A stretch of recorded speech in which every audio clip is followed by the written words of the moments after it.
በኦሮሞ ባህል ስትገል ስታጠፋ ነው ካሳ የምትከፍለው። ለምን ካሳ ተፈለገ? ለምንድነው ካሳውን ሊከፍል ድርድሩን የአባገዳዎችን 3 ጊዜ ለምን ሐረር ላከ? እንዳትረሳ አባት የልጄን ፍትህ ሳላገኝ ካሳ አልቀበልም ብለዋል። አንዱዓለም ጎሳ ገዳ አይደለሁም፣ ነገር ግን በሽማግሌ በሂደቱ እያደመጡትም ስለሚሆን ካሳ ልክፈል ጉማ ልክፈል ብለዋል። አባት ደግሞ ካልገደለ ልጄ ላይ አደጋ ካላደረሰ ለምን ካሳ ልክፈል ይላል? አንቀበልም፣ ለልጃችን ፍትህ ነው የምንፈልገው ብለዋል። ምን ትላላችሁ እናንተ? ማን የገደላት እቺ ልጅ? ፍትህ ስለምንድን ያጋያጡትኝ ሰዎች? ለምንድን ነው ፍትህ ያልተሰጣቸው? ለምንድን ነው? ራሷን የገደለችው? ራሷን ገላም ከሆነ አንድ ነገር ነው። ሰው ከገደላትም ደግሞ የገደላት ማን ነው? ለወትሮ በሴቶች ጉዳይ ላይ በጣም ንቁ ተሳትፎ የምታደርጉ የነበራችሁ ለምን ዝም ያላችሁት? በዚህ ጉዳይ ላይ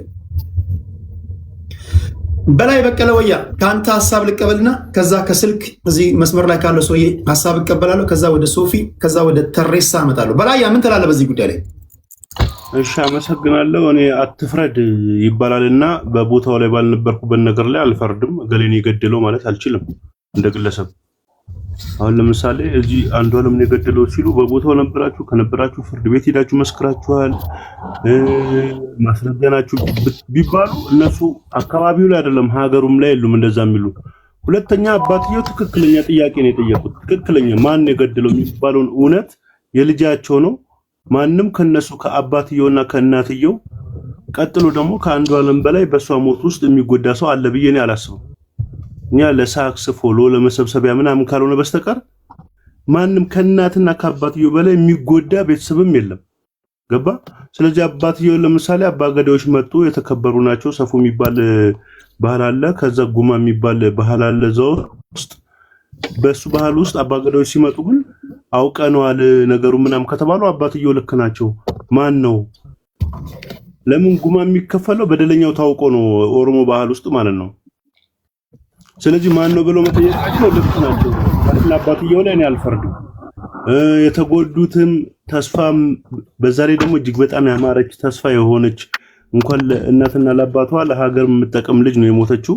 ያጣናት ዝም ብለን እንደ ብሔር ምናምን የምታየው ሳይሆን እንደ ሀገርም ደግሞ በጣም ደስ የምትል ልጅና ምርጥ ልጅ ነው ያጣነው። ገባ? ከዛ ውጭ ግን ላለው አባትየው ልክ ናቸው። እገሌ የገደለ ማለት ግን እኔ አልችልም። ከዛ አባገዳ ጋር ደግሞ ትሄዳለህ አይደለ? አባገዳ ጋር ስትይ አይ እኛ በቃ ወደ አንዱዓለም ወደ ስራ ይግባ፣ እኔ ደስ ይለኛል ቢገባ በጣም ነው ደስ የሚለኝ። እውነቴን ግን ማን ነው ገዳዩን? አሁን እነዛ ሰዎች ማን የገደላት የሚለው ማሳወቅ አለባቸው። ግን አይ በቃ እገሌን የገደለው ብሎ በቦታው ላይ ሳትኖር በሁኔታው በሰዓቱ ላይ ሳትኖር አንዳንዶች ይህንን ነገር ከምን ያመጡታል? ከግል ጥላቻ ይመጣል። ፍርድ ከግል ጥላቻ ይመጣል፣ ከግል ቅናት ይመጣል፣ ከግል ምቀኝነት ይመጣል። ተጎዱ። ቀነኒ ብትሞትን የምጠቀመው የለም፣ አንዱዓለም የሚጠቀመው የለም፣ ሌላው የሚጠቀመው የለም። ገባ? ግን አብዛኞቹ እስኪያቸው አሁን የቀነኒ ወዳጆችን አይደለም የምል ስለ ሴት ልጅ መገደል ደንታ ማይሰጣቸው። የዛሬ 5 ቀን እኔ ዜና ይቻለሁ እኮ አንድ ሴት ልጅ እኮ በ6 ነው በ7 ጩቤ እኮ ተወቅታለች። አንድ ሰው ድምጽ ይሆናታል እንዴ? እኔን ጨምሮ አለ። እሷም ግን እናትና አባት አላት። ገባ? ሴት ልጅ በየቦታው መደብደቧ መገደሏ ምናምን በየቦታው አለ። አሁን እቺ ሶሻል ሚዲያ ላይ ያለች እጅግ በጣም እንወዳት የምናከብራት እጅግ በጣም እንቁ የሆነች ልጅ ናት። ልጅቷ እናትና አባቷ የሚደርስባቸውን ሀዘን እኔ ይገባኛል በራሴ። እኔ ታስሬ እናትና አባቴ የሆኑትን ስለማቅ እኔ እንኳን ገባ ሞቻስ አሁን ሞቼ ቢሆን ብዬ ሳስበው ሳይ ሞታ ደግሞ ሲያስቡት ልክ ናቸው። ማን ነው ገዳዩ? አባ ገዳዮች ገዳዩን አውቀው። ስለዚህ አሁን አባቷ ልክ ናቸው። አባቷ ልክ ናቸው። አዎ ምክንያቱም እንደጄን የገደለው ሳላውቅ ወንጀለኛው ማወቅ አለብን። ማን የገደለው እውነቱ ምንድነው? እሱን ማወቅ አለባቸው። መጠየቃቸው ልክ ነው። እሺ ቴንክ ዩ ወንድሜ። እዚህ ስልክ ላይ ያለው ይሰማል? እሺ ምን ትላለህ? ከየት ነው የምትደውለው? ግን መጀመሪያ ከየት ነው የምትደውለው? በመጀመሪያ ጊዜ ነው አንተ ጋር በመሳተፍ እኔ የምለው ይሄ ነገር ፖለቲካ ሆኗል ነው የሚመስለኝ። ምክንያቱም በኮንቴክስት ደረጃ ብናየው እንደ ሀገር ደረጃ የማውቀው አሁን ወይም አንድ 8 ዓመት በፊት ሰው ገሎ አርቲስት ሆኖ ሰው ገሎ ከሳውዝ አፍሪካ ሮጦ አገር ቤት ገብቶ አሁን በጣም የመንግስት አገልቃኝና በጣም በመንግስት ኃይል ደረጃ የሚጠበቅ አርቲስትም ያለበት ሀገር ስለሆነ አባቷ የልጅቷን ፍትህ መጠየቁ ትክክል ነው።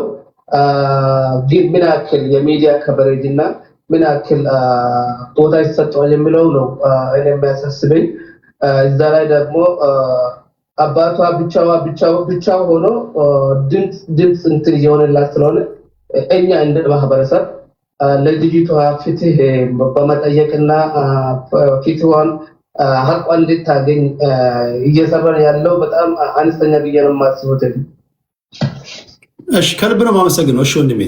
እሺ ወንድሜ። እሺ ሶፊ እንዴት ነሽ? ቴዲዬ እንዴት ነህ? ደህና ነው እግዚአብሔር ይመስገን። እሺ ምን ትያለሽ? በመጀመሪያ አመሰግናለሁ። መጀመሪያም ጀምሮ ጀስትስ ስንል አንተም ነበርክ በጣም ብዙ ጊዜ እና መጀመሪያ ቴንኪዩ ነው የምለው። ሲቀጥል ቀኑዬ ጀስትስ ሳታገኝ እንግዲህ ኦልሞስት 11 ወር ሆኖታል። አሁን ምን አዲስ ነገር ይዞ መጡ? ቤተሰብን ከአባ ገዳዎች ወይም ደግሞ ከትልቁ ማህበረሰብ ከኦሮሞ ማህበረሰብ ውጪ ትዕዛዝ ውጪ የሟች ቤተሰብ ሆኗል ተብለው ልጅ ያጡ የተማረች ኢንጂነር ሞዴል ለቤተሰብ ተስፋ ለሀገር ተስፋ የነበረችን ልጅ አባትን ቤተሰብን ተከሶ የተመጣበት ጉዳይ በጣም ነው የሚያንገበግበው። ቴዲ በጣም ነው የሚያሳስበው። ልጅን የደረሰችን ልጅ ያጣን ቤተሰብ በዚህ አይነት ደረጃ አሳቀ። እንደገና ሶሻል ሚዲያ ላይ ደግሞ የእሱ ግሩፖች ቤተሰብን በመስደብ ፎቶ ዘቅዝቆ ቤተሰብን በማስፈራራት የተሰማሩ ወመኔዎች ባሉበት ልጅቷ ፍትህ ነው የሚገባት፣ በመንግስት ይታይልን፣ ፍትህ አላገኘችም ልጄ ሲሉ አይ በኦሮሞ ባህል ይታይ ብለው አባትየውን ገፋፍተው በራሳቸው ቤተሰብን ሳያማክሩ ምን ሳይሉ ወደ ሽምግልና መጡት። በቃ እሺ ጥሩ ብለው ወደ ሽምግልና ሲመጣ ደግሞ ምን ተባለ? እስከ ምንጨታ እስከ አገራቸው ድረስ አባገዳዎች ሲሄዱ የቀኑዬ አባት ምንድን ያሉት? ጥሩ በባላችን መሰረት እንግዲህ የአባገዳ ስርዓት ሲመጣ ምንድን ነው ከኩ ይባላል። ከኩ ሚዝ መማል ማለት ነው። ከኩ የሚደረገው እንግዲህ አንተ አዎ እኔ ቴዲ አዎ ቀነኒን ገድያለው ብለ ስትምል ከኩ ስታደርግ ነው። ከዛ በኋላ የእርቅ ሂደቱ በኦሮሞ ባህል ትልቁ ቱባው በድሮ ዘመን ትክክለኛው ይሄ ነው። ያሁኖቹ ደግሞ አይደለም። ከኩ ወይም ደግሞ መሐላው ገድያለው በሚለው ሳይሆን በቃ እሱም ወደ ስራ መግባት ስላለበት ተሸፋፍኖ ተደባብሶ በቃ ይቅር ለእግዚአብሔር ተባባሉ ነው። የቀኑ ቤተሰብ ደግሞ አይ እንደዚህ አይነት ነገር አላቅም፣ ትልቁ የኦሮሞ ባህል ቱባው ባህል ይሄ አይደለም፣ መሐላ የሚፈጸመው ሲያምን ነው፣ ሲያምን ይዛችሁት ነው ተባለና በቀጠሮ ነው የተለያዩት። ከዛ በኋላ በድጋሚ ሲመጡ እሺ ምን አዲስ ነገር አለ ሲባሉ አይ ምንም አዲስ ነገር የለም፣ ስለዚህ ካሳው መክፈል ይፈልጋል ተባለ።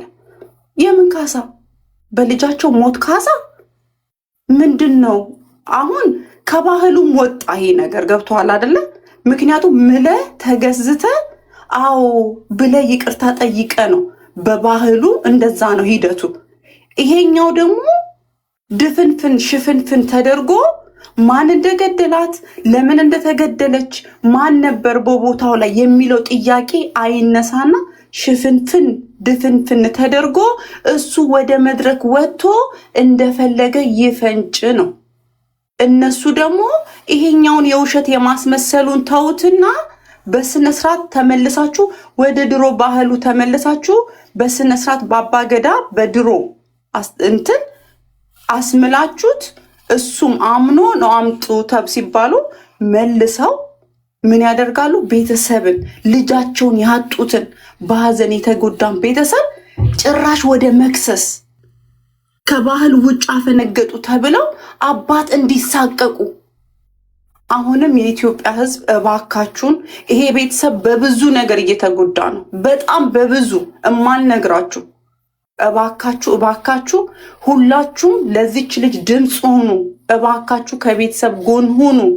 እሳቸውም ነገ ከነገ ወዲያ ሲረጋጉ ሁሉንም ነገር እንደገና ወይ በቪዲዮ ወይ ደግሞ የሆነ ነገር ይደረጋል። ፕሊስ እና ቴዲ በጣም ነው የማመሰግነው። በጣም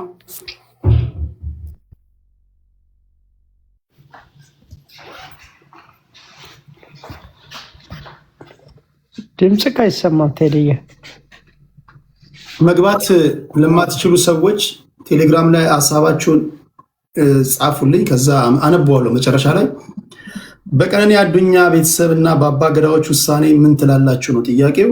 አባት የልጄን ገዳይ ሳላውቅ ፍትህ ሳላገኝ ካሳ አልቀበልም ብለዋል።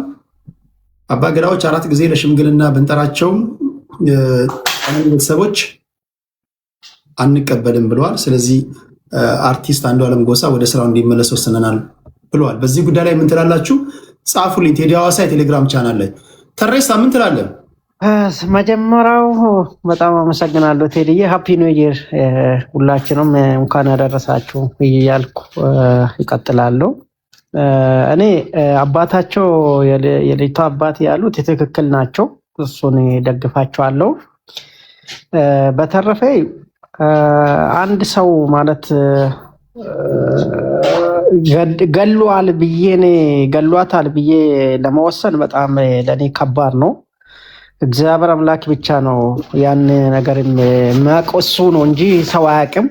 ወይ ደግሞ አባታቸው ራሱ አያውቁም። ምናልባት በጥርጣሬ ሊሆን ይችላል እንጂ አጠገቧ የነበረው ማን እንደነበረው እኛ አናውቅም። ፈጣሪ ብቻ ነው የሚያውቀው እና ለመፍረድ በጣም ይከብዳል እንደኔ። ግን ፍርዱ ደግሞ ከላይ ነው። ፍርዱ እግዚአብሔር ይፈርዳል። ማንም ሰው የሰውን ሕይወት አጥፍቶ አይቀርም። የሚፈርደው ፈጣሪ ነው እና እግዚአብሔር ይፈረደው እንጂ ይሄንን እንዲህ ነው ማለት ለእኔ በጣም ከባድ ነው በዚህ ታይም። ግን ለእግዚአብሔር ለመተው ነው። ሁላችንም ተሰምቶናል። በጣም የሚሰማ በጣም ቁስል ነው የሆነብን ይህን ነገር። ስለዚህ አባታቸው ደግሞ እውነትም የአንድ ነገር እስከማያውቁት ድረስ አለመቀበል እና ያን ነገር እምቢ ማለታቸው በጣም እኔ በዚህ ዙሪያ ደጋፊ ነኝ፣ የእርሳቸውን እንትን ደጋፊ ነኝ ለማለት ነው። ስለዚህ የአባታቸውን ውሳኔ ትደግፋለህ? ሽምግልና አልቀርብም ስል ሽማግሌዎችን አባገዳዎችን ንቄ ሳይሆን የልጄን ገዳይ ፍትህ ሳላገኝ ካሳ አልቀበልም ነው ያሉት። ትክክል ናቸው። ስለዚህ የሚመለከተው አካል ቀነኒን ማን ገደላት? እኔ እውነት አላውቀውም። እኔ በዚህ ዙሪያ እኔ እክሌ ነው የገደላት የምል እኔ በዚህ ዙሪያ እኔ ምንም እኔ ወርድ የለኝም። እኔ ፈጣሪ አንድ ፈጣሪ ብቻ ነው የማውቀው። ለሱ ትተናል ሁላችንም። ማንም ከሰይጣን በስተቀር የሰውን ሞት የሚመኘው አንድ ሰው የሚኖረው አይመስለኝም። ሰይጣን ነው እና እህታችን ናት፣ እሱም ደግሞ ወንድማችን ነው። ፍርዱ ከላይ ነው ብዬ አስባለሁ። ፍርዱ ከላይ ነው እንጂ ኤግዛክትሊ እኔ 100% እክሌ ነው የምልበት እኔ ምንም ወርድ የለኝም። በጣም ነው የሚከብደው። ከባድ ነው በጣም መፈረድ ማለት ነው የሰው ህይወት ላይ። እኔ አጻጻፋቸው ይሁን ወይ የዶቼ ቬለ ጋዜጠኛ የአባገዳዎችን ሲያናግር አጻጻፉ ይሁን አላቅም። እዚህ ጋር አንድ ተደበስብሶ የተጻፈ ጽሁፍ አለ። ለፍትህ ይሆን ዘንድ እውነቱ ተገኝቷልም ይላሉ። አባገዳዎች ናቸው። አባገዳ ጎበና ናቸው። ጎበና ናቸው። አባገዳ ጎበና ይሄን አሉ የተባሉት የቱለማና ወደ ቡልቱም አባገዳዎች እውነቱን አግኝተናል በማለት እውነቱን የሚቀበለን ከማጣታችን የተነሳ ያንን አየር ላይ አንበትንም ሲሉ በማመልከት ውድ ልጃቸውን ያጡ ተጎጂ በሂደት ለሽምግልና ስርዓቱ እንደሚቀርቡ ተስፋቸውን አስረድተዋል። እውነቱን አግኝተናል ነው የሚሉት አባገዳዎቹ። ኦኬ ቴዲ እዚህ ላይ እኔ ብዙ ጽሁፎችም አይቻለሁ። እኔ በጣም ብዙ ነገር ሼር ሲያደርጉ አንዴ መቷት በብዙ ነገር ጎርታታል ብሎ የማስቡበት የሚናገሩበት ፓርቶች አሉ። አንዳንዴ ደግሞ የውሸት ጽሁፍ ነው። ይሄን ሁሉ ስትመታስ የት ነበረች የምለው ነገር አለ። አባት እናታቸውም ደግሞ ለምን ዝም አሉት? ይሄን ሁሉ እያዩዋት ምናምን የሚሉትም አሉ። ቴዲዬ ላቋርጥህና አንተ የምትጠይቀው ጥያቄ ላይ እኔ ልመልስልህ። አንተ ሌላኛው ሂስትሪ ውስጥ ነው የምትገባው። ስለዚህ ይሄ ጽሁፍ ከማን እንደተለቀቀና ከማን ፖስት እንደሚደረጉ የብዙ ሰዎች ከዶቼ ቬለ ጋር ከጀርመን ድምፅ ሬዲዮ ጋር አባ ገዳዎች ያደረጉት ቆይታ ነው። ስለዚህ አባ ገዳዎች አጠቃላይ ሂደቱን ነው ያስረዱበት። ከዛ ነው ያነበብኩልህ። አባ ገዳዎች አንደኛው አባ ገዳ ጎበና የተባሉ ሰው በእጃችን ያለ እውነት አለ። እውነታውን ግን የቀነኒ ቤተሰቦች ወይም ደግሞ አባቷ ለሽምግልና አልመጡም ብለን አየር ላይ አንበትነውም ነው የሚሉት። አንዳች እውነት ያገኙ ነው የሚመስለኝ። ያ ነገር ሮንግ ነው። የሰው ነፍስ እኮ መደበቅ የለባችሁም። አባገዳም ሆኖ ማንም ሆኖ ማንም ለዚች ልጅ ይታችን ናት፣ የኦሮሞ ልጅ ናት፣ የኢትዮጵያ ልጅ ናት። ስለዚህ ለማንም መዳላት የለባችሁም። አባገዳው ስላሉ ብቻ ሳይሆን የሰው ህይወት እዚህ ጋር እየጠፋ አባገዳው ጣልቃ ገብቶ ለማስታረቅ እናንተን ለማድረግ ሳይሆን ትክክለኛ ከገደላትና ትክክለኛ ማረጃ ካላቸው ይፋ ማድረግ ነው እንጂ አባገዳው የራሱን እዛ ቦታ ላይ መጨረስና ማፈንና እንትን ለማድረግ እንኳን ፌር አይደለም ያስባሉ። እስከሚገባኝ ድረስ ኢትዮጵያ ውስጥ ያሉ የሀገር ሽማግሌዎችም ሆኑ አባገዳዎች ከህግ በላይ አይደሉም። አይደለም አይመስለኝም። ከህግ በላይ ማንም የለም። ማንም ከህግ በላይ የለም። yes ያጠፋ በህግ አግባብ ይሄ የፍርድ ቤት ጉዳይ ነው። ግራ ቀኙ ታይቶ የራሱን ፍርድ ካገኘ በኋላ ከዛ በኋላ ነው ወደ ሽምግልና እንጂ የፍትህ አካላት፣ የፍርድ ሰዎች፣ የህግ ሰዎች መጀመሪያ ህጉ የሚጠይቀውን ነገር መሄድ አለባቸው ብዬ አስባለሁ። ትክክል። እኔም በዚያ እናንተን ፓርት ከጨረሳችሁ በኋላ ቅጣትም ካለ ቅጣቱን ነፍሰ ገዳይ ራሷንም አጥፍታ ከሆነ ራሷን አጥፍታ ነው ብላችሁ ከተናገራችሁ በኋላ ከዛ በኋላ ደግሞ በቀረው ደግሞ ቅጣቱን ጨርሶ ከተመለሰ በኋላ በሽምግልና በሌላ ስርዓትም ሊጨርሱ ይችላሉ። ያ ሁለተኛ ፓርት ነው ይመስለኝ። ትክክል እንጂ አሁን አባገዳ እዚህ ጋር በቃኛ ወይም ደግሞ አገር ቤት ያለ ሽማግሌ ነፍስ ስለተገደለ እናንተ ብትጨርሱ ህግ ይለቃል ማለት አይደለም። ትክክል። በዚያ ምን አለ ነው መደበቅ የለበትም። በቃ ይፋ ማድረግ አለበት የሚል እኔ ተስፋ አለኝ። ህግ ነው በላይ መሆን አለበት። እሺ ቅድስት ምን ትያለሽ እስኪ በዚህ ጉዳይ?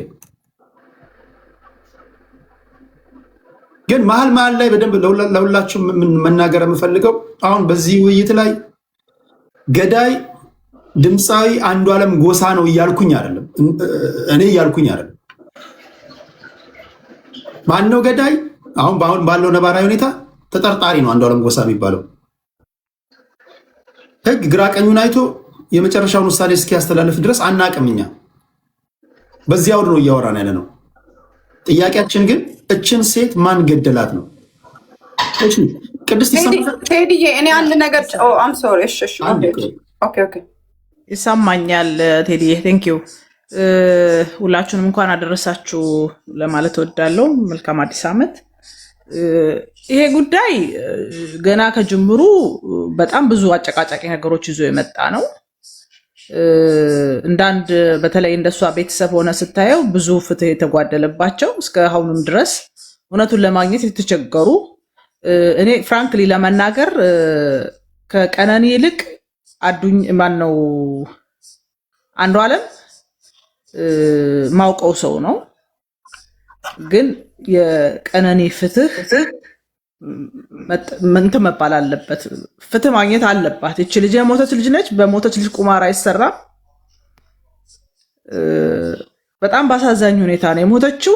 በጣም ብዙ ተስፋ የነበራት ልጅ፣ ሀገርም እሷ ላይ ኢንቨስት ያደረገችባት ልጅ፣ ለማህበረሰቧ የምትጠቀም ልጅ እንዲህ አይነት ጉዳት ደርሶባት ሲገኝ ገና ከጅምሩ ጀምሮ ፖለቲካዊ ጫና ያለበት ምንም ይሄ ለሐቄ ነው የመናገር ፈልገው ፖለቲካዊ ጫና ያለበት በጣም ባሳፋሪ ሁኔታ አቃቢ ህግ ክስ ስላልከሰሰ ተብሎ የሰው ህይወት ጠፍቶ ሰው የሚለቀቅበት እስከ ዛሬ ድረስ እነዚህ ሰዎች በአባገዳ በምናምን ብቻ አይደለም እየተበደሉ ያሉት። ሰው በቃ የመጨረሻው በደሌ ይወጣልኛል ሊጠይቅልኝ ይችላል የሚባለው የህግ ስርዓቱ ራሱ የቃቃ ጨዋታ ሆኖ የተለቀቀባቸው ሰዎች ናቸው። ሰውየው ልጁ ያድርግ አያድርግ እሱ ሌላ ጉዳይ ነው። ግን የተያዘበት መንገድ በፍጹም ስህተት የሆነ የምርም እሱ አልገደላት ካልሆነ አልገደለም ብሎ ፖሊስ በስነ ስርዓት ማስረጃውን አምጥቶ እሱ ካልሆነ ነፃነቱን ማወጅ በተድበሰበሰ ሁኔታ አዚፍ ዶሮ እንኳን የሞታ ያህል ማይሰማው አይነት የፍትህ ስርዓት እንድናይ ያደረገን በጣም አሳፋሪ ሁኔታ ነው በዚህ ልጅ ጉዳይ ላይ የተደረገው። ከዛ ውጪ አባገዳ ስርዓቱ ይታወቃል። የተበደሉ ሰዎችን በመካከላቸው ደም የተፋሰሱ ሰዎችን ይሄ ደሙ እንዳይቀጥል እርስ በርስ መገዳደል እንዳይኖር ፍትህ ተጓሎብኛል ያለን ሰው በሐቅ ለመካስ የሚሰራ አሰራር ነው። ይሄ ይታወቃል። በአባገዳ ስርዓት ነገርክ ሲያዝ አትዋሽም። ገለ ከሆነ ገድያለሁ ትላለህ። ነገር ግን በአባገዳ ስርዓት ሂደትን የምታስኬድ ከሆነ ገለ ከሆነ ታምንና ሂደቱ ግን ወደ ህግ አይሄድ። እንደዚህ ነው። ከዛ ግን ሀገሪቷ ደግሞ ህግ አላት። የገደለ ሰው በእርቅም እንኳን ጨርሻለሁ ብትል ህግ እኮ አለ። እንደዚህ ብሎ ነገር የለም። በህግ ወደ ህግ አይሄድም ስትይ ለምሳሌ አንድ ሰው ምን ይደረጋል መሰለክ? ያደግኩበት አካባቢ ለምሳሌ አንድ ሰው እቃ ይሰርቀሃል ካንተ። ከዛ አባገዳዎች ጋር ይዘህ ትሄዳለህ። አባገዳዎች ጋር መጥቶ የሰረቀውም ጠፋብኝ ያለው ሰውም ሲዳኙ ሰውየው ቢያምን እቃህን ሊመልስ ይችላል፣ ወይም ደግሞ አባገዳው የሚጥልበትን ነገር ሊከፍል ይችላል። ግን አንተ አባገዳዎችን እንትን አድርገህ ምስክር አድርገህ ሰውየውን ለማስቀጣት መሄድ አትችልም። ኦኬ ገባኝ። እሺ እሱ የሽምግልና ዋና ምንትን የህግም የፍርድ ሂደትም እኮ ዋናው እንትን ፍትሃዊ የሆነ ብይን መስጠት ነው። አሁን ጥያቄው ነፍስ የገደለ ሰው ለምሳሌ አሁን ነፍስ ገድዬ በሰፈር ሽማግሌው ስለጨረስኩኝ ወይም ደግሞ በሀገር ሽማግሌ ስለጨረስኩኝ በቃ ጨርሰናል አጠይቁት ማለት ይችላሉ ማለት ነው? በፍጹም አይቻልም። ይሄ ነፍስ የጠፋበት ወንጀል የሆኑ ጉዳዮችን በሽምግልና ጨርሻለሁ እንኳን ብትል ሌሎች ነገሮች እንዳይቀጥሉ፣ ለምሳሌ የቀነኒ ቤተሰቦች ልጃችንን ገሏል እና እሱ ተፈርዶበት እንኳን ጨርሶ ቢወጣ እኛም ጠብቀን ደማችንን እንመልስ የሚል እንደገና ወደ ትውልድ የሚሄድ መገዳደል እንዳይመጣ ነገሩን ከፍርድ በኋላ በሽምግልና ሊጨርሱት ይችላሉ እንጂ ገና ገዳዋ ያልታወቀ ልጅ ፍትህ ያላገኘችን ልጅ ከአባገዳ ስርዓት ወጥተዋል ተብሎ በዚህ ደረጃ መግለጫ ለመስጠት መሄድ ትክክል አይደለም። እኔ አንዷለም ገሏል የሚል እምነት የለኝም። ይሁን ማንም ግን የልጅቷ ገዳይ መታወቅ አለበት። ብዙ የሚያሳዩ ነገሮች አሉ። አብረው እየኖሩ ነበረ። በሰዓቱ እሱ ቤት ሆና ነው ወድቃ ሞተች የተባለው። ይሄንን የማጥራት አንደኛ እሱም ኃላፊነት አለበት። ሁለተኛ አባገዳዎች በዚህ ሰዓት በነገራችን ላይ ኦሮሚያ ክልል ውስጥ ከዋናው ህግ ውጪ እየተሰሩ ያሉ የአባገዳ አካሄዶችን በብዛት እየሰማን ያለ ነው። ትክክል ያልሆኑ ነገሮች ማለት ነው። የአባገዳ ስርዓት እዛ ክልል ውስጥ እንዲኖር የተፈለገው ማህበረሰቡ በትንሹም በትልቁም እየተካሰሰ እርስ በርሱ እየተጣላ ሌላ አይነት ቀውስ ውስጥ እንዳይገባ ነገሮችን በአጭሩ መቋጨት እንጂ በህግ መጨረስ ያለባቸውን ጉዳዮች ገብተው ጣልቃ ገብተው እንዲያደናቅፉ አይደለም እየተሰራ ያለው። ነገር ግን ብዙዎች በዚህ ጉዳይ ላይ በጣም ብዙ ማስረጃ ብታሰባስብ በጣም ብዙ ነገሮች ላይ ጣልቃ ገብተው የሚሰሯቸው በጣም ብዙ ሚስቴኮች አሉ። ይሄ ከዋናው ሽማግሌዎቻችንን ከምናምንበት ስርዓት ያስይዛሉ ብለን ከምንጠበቅበት አካሄድ ውጪ በአጠቃላይ ኮራፕት የሆነ ስርዓት እየተዘረጋ እንዳለ በጣም ከብዙ ሰዎች መሰብሰብ ትችላለህ። ይሄንን ብትጠይቅ በጣም ብዙ ሰው ይነግርሃል። እኔ እነዚህ ቤተሰቦች ላይ የተደረገው ነገር ግፍ ነው። ብዙ ሰው ፍትህ ይፈልጋል፣ ፍትህ ይጠይቃል። ቅድም በላይ ሲያወራ የነበረው ነገር በጣም እየገረመኝ ነበር። ሌሎች ሴቶች ተገድለዋል፣ የእነሱን ማንም አልጠየቀም፣ የእሷን ግን ይጠየቃል ይላል። እንዴ የምን ሞትን በሞት ማጣፋት ነው? ሴቶች ሲገደሉ ሁሉም ሰው መጠየቅ አለበት? አዎ። ያልከውን ነገር ነው የምነግርህ። አንዴ ፕሊዝ፣ ያልተወራም ከሆነ ያልተወራውን ያወራችሁ ብለህ በቂ ደቂቃ አስጣሉ። ችግር የለም ታወራው። ሞትን በሞት ማጣፋት አይሰራም። በቃ ፍትህ እየተጠየቀ ያለው ለሞተች ልጅ ነው። የቆመማ ይከራከራል እኮ አቅም አለው። እንደዚህ ነው እኔ ያላደረኩም ብሎ ማስረጃ ማቅረብ ይችላል። የሞተችዋ ልጅ ማትናገረዋ እከሌ ነው እንዲያደረገኝ የማትለዋ ልጅ ከምድር በታች ሆና ሌሎች ሲናገሩ ምንም አትሉም፣ ለፖለቲካ ለግል ጥቅማችሁ ለምናምን ብሎ ማለት ትክክል አለም።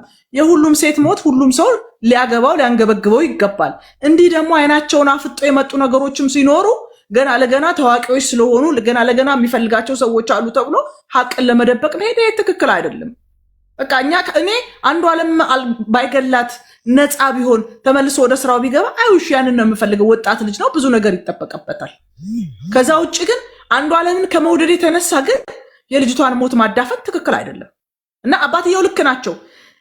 ካሳ ልካስ ካልክ ምን አድርገህ ነው ካሳ የምትከሰው?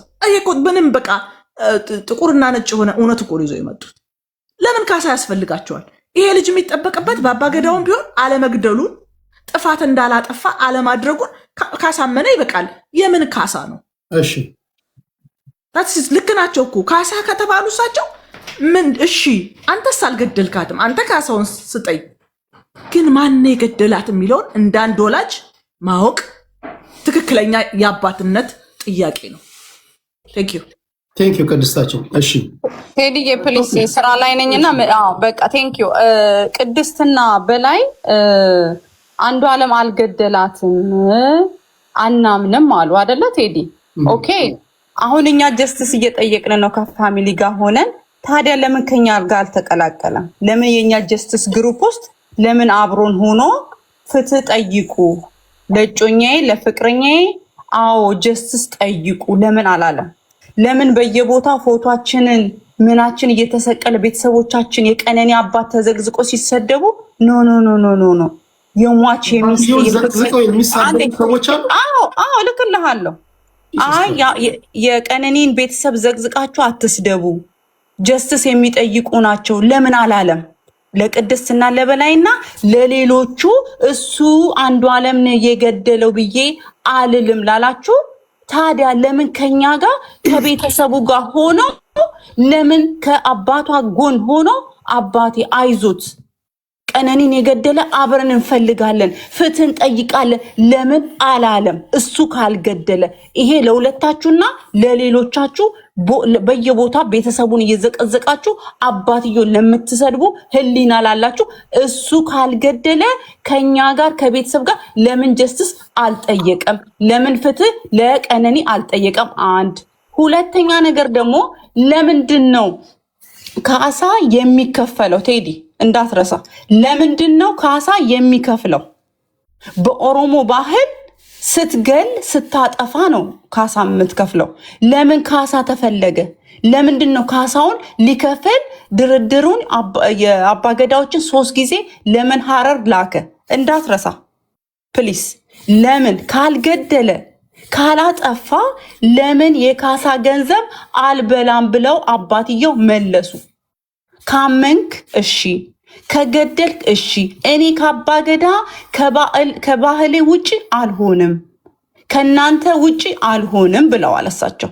አሁን እነሱ በሌላ ነገር ጠምጥመው አባትየውን ፍትህ አሳጥተው አባትየውን ጆሮ ሰሚ አሳጥተው ተስፋ ሊያስቆርጡን የመጡት ተነጋግረው ወደ ሶሻል ሚዲያ ሊመልሱ። እሱ አልገደለም።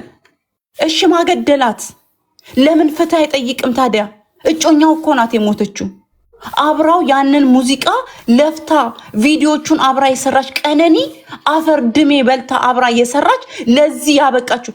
አንድ ነገር ልንገርህ ቴዲ፣ ቀነኒ ኦሮሞነቷን ስታበራ ስታደምቅ የእሬቻ ፎቶዎቹን በየቦታው ሲሰራጩ እሱ ሌላ ሀገር አይታወቅም ነበር ኦሮሞ ውስጥ።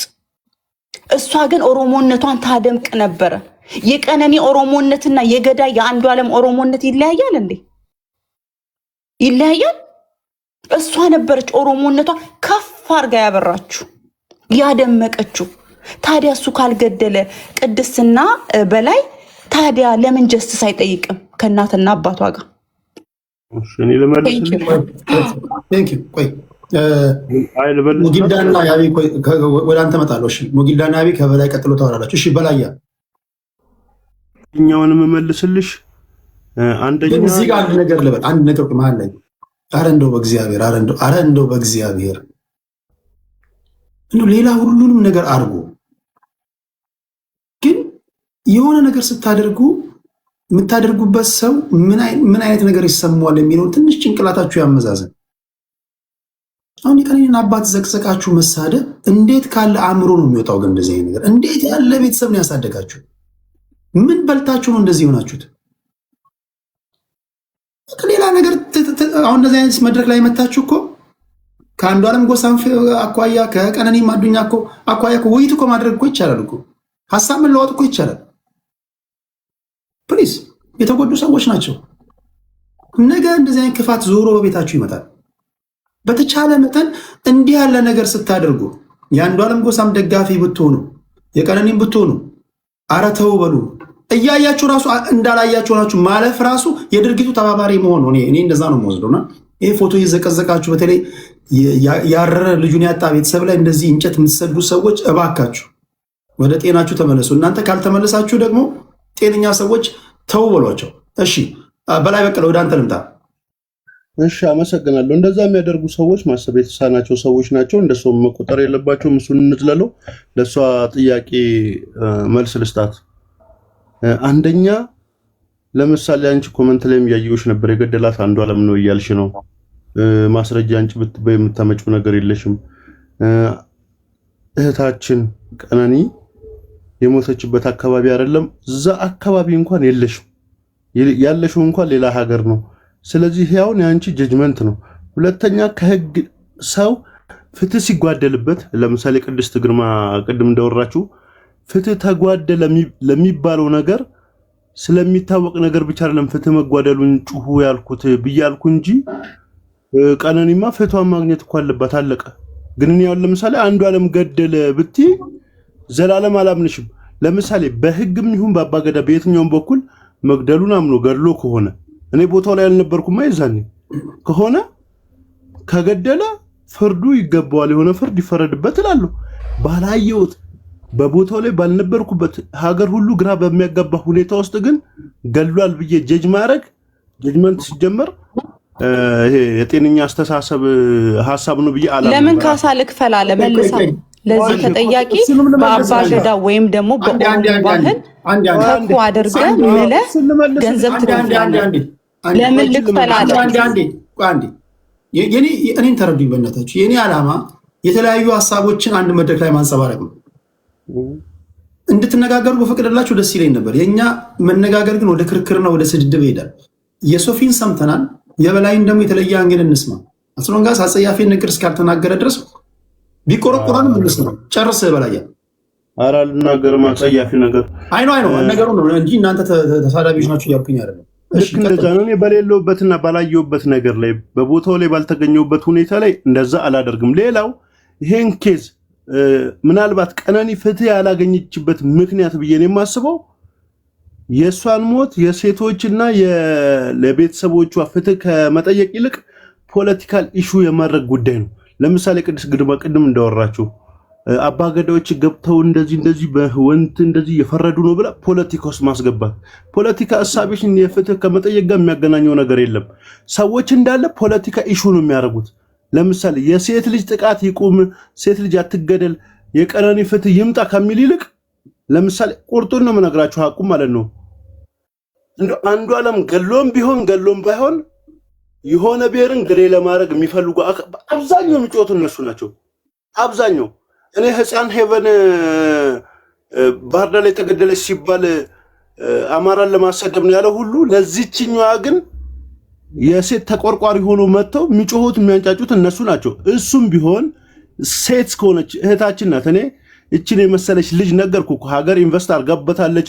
እናትና አባቷ ኢንቨስት አድርገውባታል። በዛ ላይ ደግሞ የደረሰች እጅግ በጣም ቆንጅዬ ልጅ ናት። ባህሏን ሀገሯን የምትወድ ልጅ ናት። እቺ ሴት እኔ በመሞቷ እኔ አዝናለሁ። የእውነቴን እንገበገባለሁ ነው የምልህ።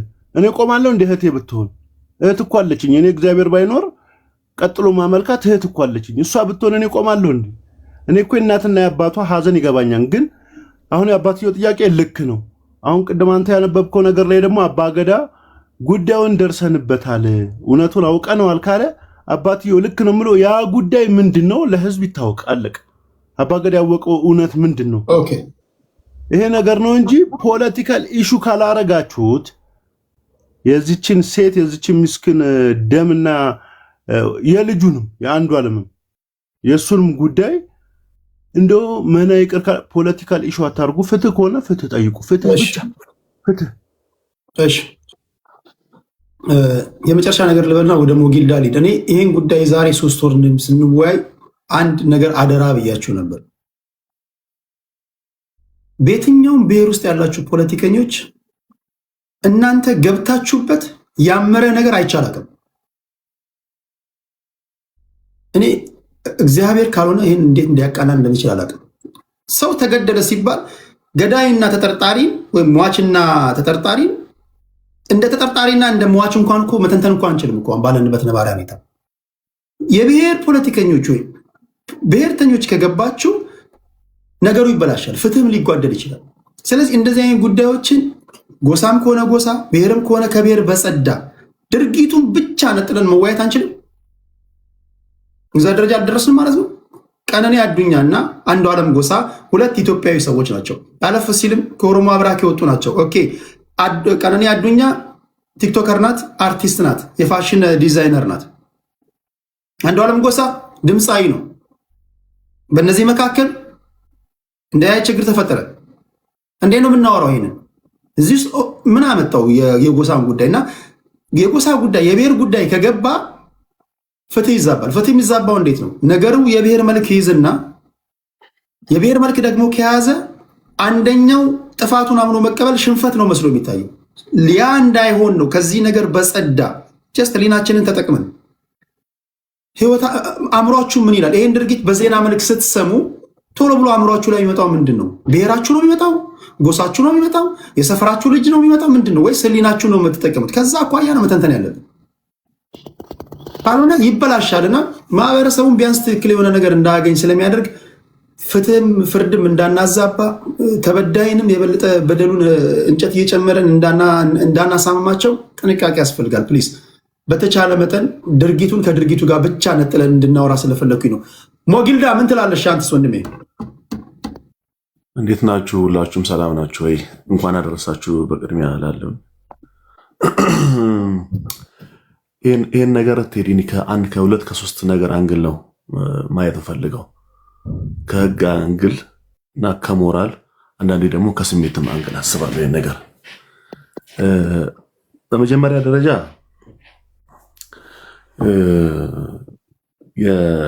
የቀነኒ አባት ተበዳይ ናቸው፣ የግል ተበዳይ ናቸው። በእውነት እንደ ቀልድ ፎታቸውን ለጥፈን የሞራል የውድቀታችን ልክ ነው ባይዘው። እኔ ብዙ ላይገርመኝ ይችላል። በነገራችን አንዱዓለም የምታደንቁ ሰዎች ካላችሁ በግላችሁ አድንቁት።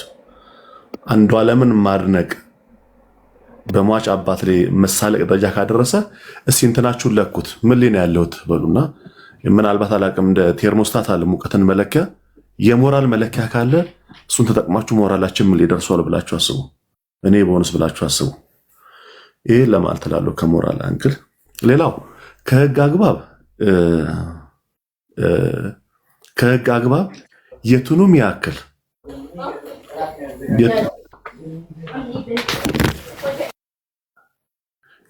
ያክል ከህግ አግባብ የቱንም ያክል ታዋቂ ይሁን የቱንም ያክል ሌጀንድ ቢሆን ሰው ገሎ ማምለጥ አይቻልም። በዚህ አጋጣሚ አንዱዓለም የምታደንቁ ሰዎች ካላችሁ ይሄን ማሰብ አለበት። ምናልባት ገሎ አንተ ማስረጃ አለ ገሏል እያልክ ነው ወይስ እኔ እሱን ማብራሪያ ሰጥቼ ከሆነ ማለት ነው? ኦኬ ከሆነ ነው ማለት ገሏል። እኔ ከሃይማኖት አንገልም ነው ማስበው። ስድስተኛ ሐዋሴን ተናገር ካልክ እኔ አንድ የምጋራው ነገር ውስጤ የሚጋራው ነገር ውስጤ የሚተናነቀኝ የሚቆልፈኝ ነገር ቋቅ የሚለኝ ነገር ቢኖርም ግን ከልጁ ወጣትና ሜቢ አንድ ነገር ባለፈው አንድ ሰው የሆነ ነገር ነገረኝ። አንዱ ሚስቱን እንትን ይወሽምበትና እና ሰው እንዲሁ ሚስት አንተ ስራ ስትሄድኩ የሚመጣ ሰው አለ አሉ። ሽጉጥ ገዝቶ መጣና ሊገለው ሲል ያ ይሄ ሚስቱን የወሸመው ሰው ተገሎ ተገኝቷል። አይ እሱን ከምገለውና እዛ አካባቢ ወንዝ ውስጥ አለው ሽጉጡን። ቤት ሲደርስ ያ ውሽማው ተገሏል አልጋ ላይ እና ሚስቱም ተገላ እሱም ተገላል። ፍርድ ቤት ቀርቦ ገላል አልገደልኩም፣ መሳሪያ ገዝታል ከዚህ ሾፕ? አዎ ገዝቻለሁ። ገላል አልገደልኩም። ታውቃለህ ሹማ እንደዚህ አይነት ገጠመኝም ሊኖር ይችላል። እኔ ማንንም ልከላከል አይደለም። እኔ ከህግ አንጻር ነው ሁሉ ነገር ማታየት አለበት ብዬ ነው ማሰበው። እና አሁን እንዳልኩ ስሜት ምንድን ነው? ስድስተኛው የስሜት ሕዋስ ምን ይላል? ያንተ ምን ያህል ብትል ሌላ እሳቤ አለ። እሱ ደግሞ በህግ አግባብ አይሰራም። አንዱ ዓለምም ለመከላከል ነው። ግን እንደ አንድ እህት እንዳለችው ወንድ ግን ውስጤ የሚተናነቀኝ ነገር አለ። እዚህ ለመናገር አልፈልግም። ሌላው አባገዳዎች አካባቢ ያለውን ነገር ነው መናገር እንፈልግ። ኢትዮጵያ ውስጥ በነገራችን ላይ የሽምግልና ነገር ትሄዲ ሄድሮ ሽምግልና አለ ብለህ እንዳታስብ። ኳሊቲው ወርዷል። የሚሰማኝ ስሜት ምን ማለት ነው? የሟች አባትን ከኛ ስርዓት ውጭ ሆኗል ማለት ነው። ይሄ አልገባኝም። እኔ እውነቴን ነው የምልህ። ጎበዝ ቆመ ብለን እናስብ እንጂ እኚህ ሰውዬ ልጃቸው ነው የሞቱ። ቤት ያሳደጉት ውሻ ወይንም ደግሞ ቤት ውስጥ ያሳደጉት ድመት አይደለም የሞተችባቸው። ሰውየው ባይዝድ ቢሆንም አልፈርድባቸውም። እኔ እንደ ሽማግሌ ሰውየውን ከማውገዝ የሟችን አባት ከማውገዝ ይልቅ ያላቸውን አቅም ድጋሚ ተጠቅመው ሞር ቀርበው ነገሩን ወደ ፍትህ ስርዓት ውስጥ እንዲገባ ማድረግ ነው እንጂ ከኛ ስብዕናና ስነ ስርዓት ውጭ ሆኗል ማለት ይሄ ከሞራላችን ውጭ ነው ብዬ ነው የማስበው።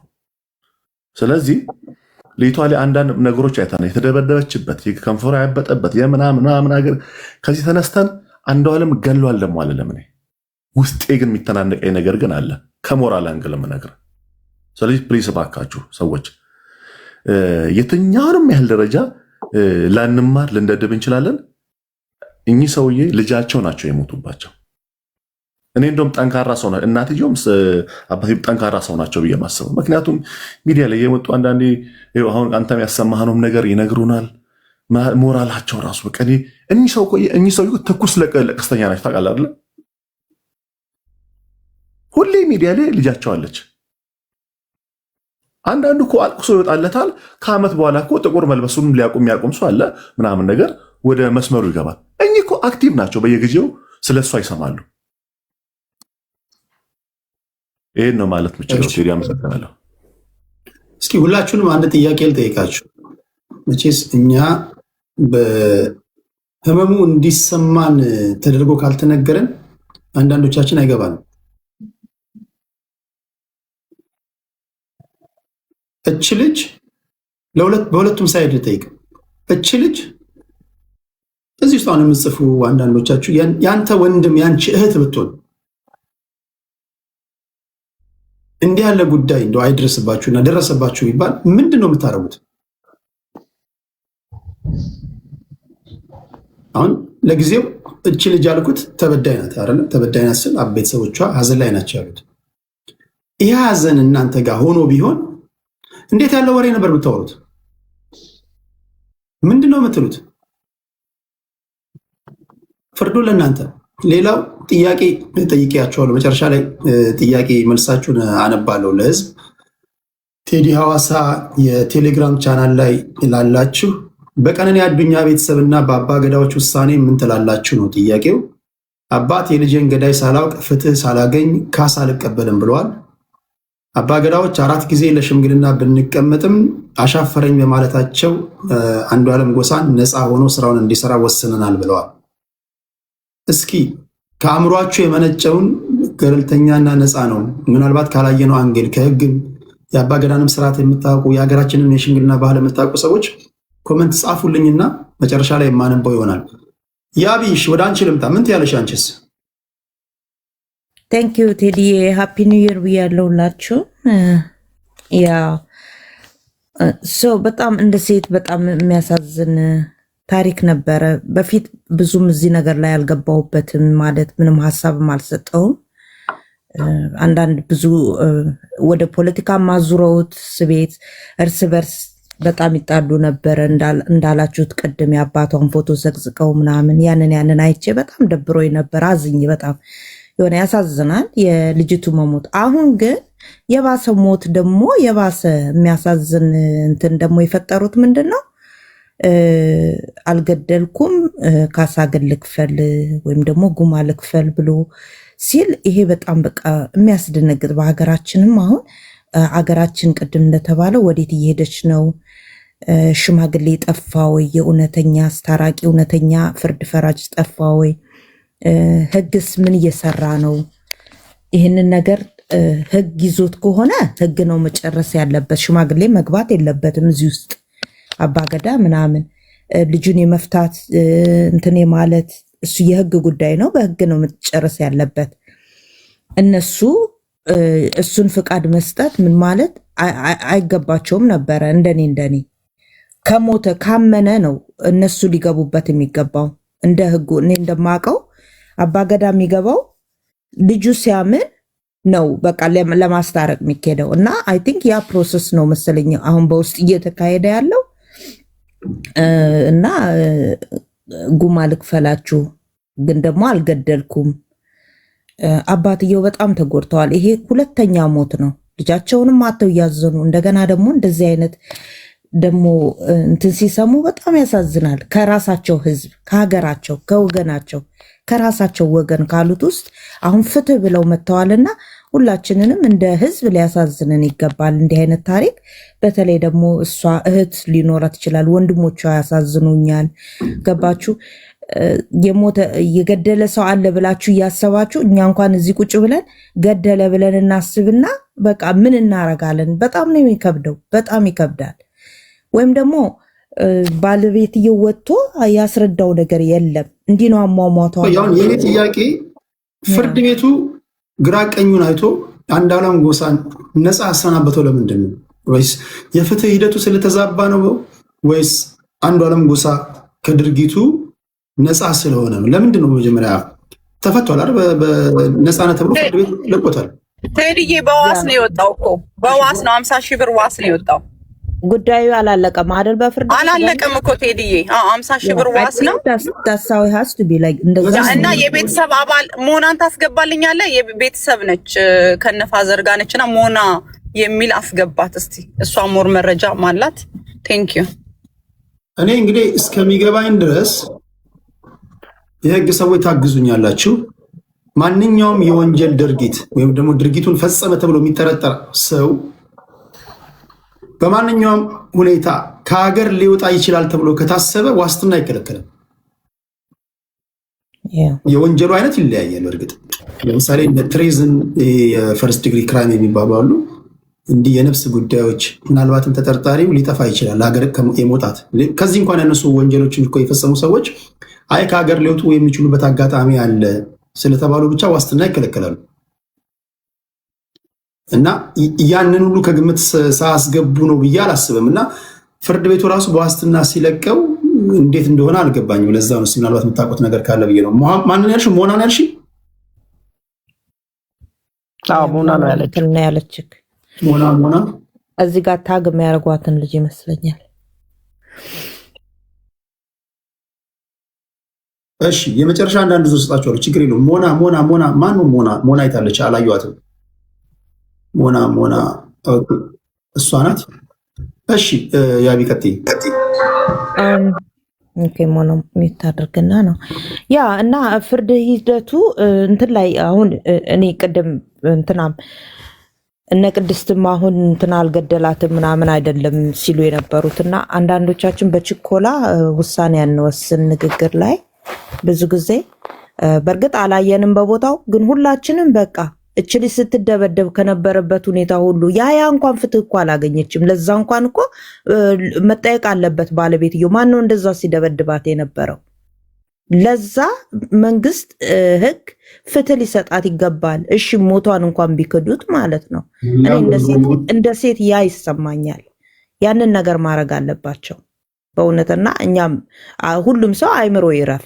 ግን ደግሞ አሁን ምክንያቱም አንደኛ ወደ ዘፈኑ ቸኩሎ መሄድ ስላለበት ልጁ በዚህ ሁኔታ ላይ ያለ ሊዘፍን ከሄደ ያው የህዝብ ቁጣ ስለሚነሳ በሚል ነው። አሁን ደግሞ አባገዳዎች በቃ የሌለ ነገር ነው የሰሩትና ራሳቸውም ህጋቸውን ይሄው እንግዲህ እንዲላላና እንትን እንዲል ያደረጉት ነውና ተአማኝነትን ያጡ ነው። ወደፊት ይደብራል። ቴዲዬ እንደዛ ቴዲዬ የሚጨምርበት አንዴ እኔ አይደለም እኔ ከወጣሁበት ማህበረሰብ ስለወጣ በደንብ ልንገራችሁ። የኔን አስተሳሰብ ልንገራችሁ። የእናቴ አባቴ ልጅ ብትሆን ራሱ ወንጀል ከሰራ በፍርድ ሂደት ነው የምትዳኘው። አይ ዶንት ኬር አይደለም ከወጣሁበት ማህበረሰብ ስለወጣ ከማንኪያ ነገድ ስለወጣ ወንጀል ከሰራ ትጠየቃለህ። የማንኪያ ነገድ ስለሆንክ የማንኪያ ብሔር ተወላጅ ስለሆንክ የኛው ነው የኛው ከሆነ ምንም ያርግ የሚባል ነገር የለም። አለቀ። እንደምን ማንንም አትሆንም። ህግ ይዳኛል፣ ግራ ቀኙ ይታያል። ጥፋተኛ ከሆንክ ይፈረድብሃል። ጥፋተኛ ካልሆንክ ነፃ ትወጣለህ። በተረፈ በግርግር በሁካታ በቲፎዞ እንደዛ አይደለም። እንደዛ የሚባል ነገር መቆም አለበት። የእናቴ ልጅ ብትሆን አልኩ የእናቴ ልጅ ብትሆን ወንጀል ከሰራ አለቀ፣ ስራ ያወጣ።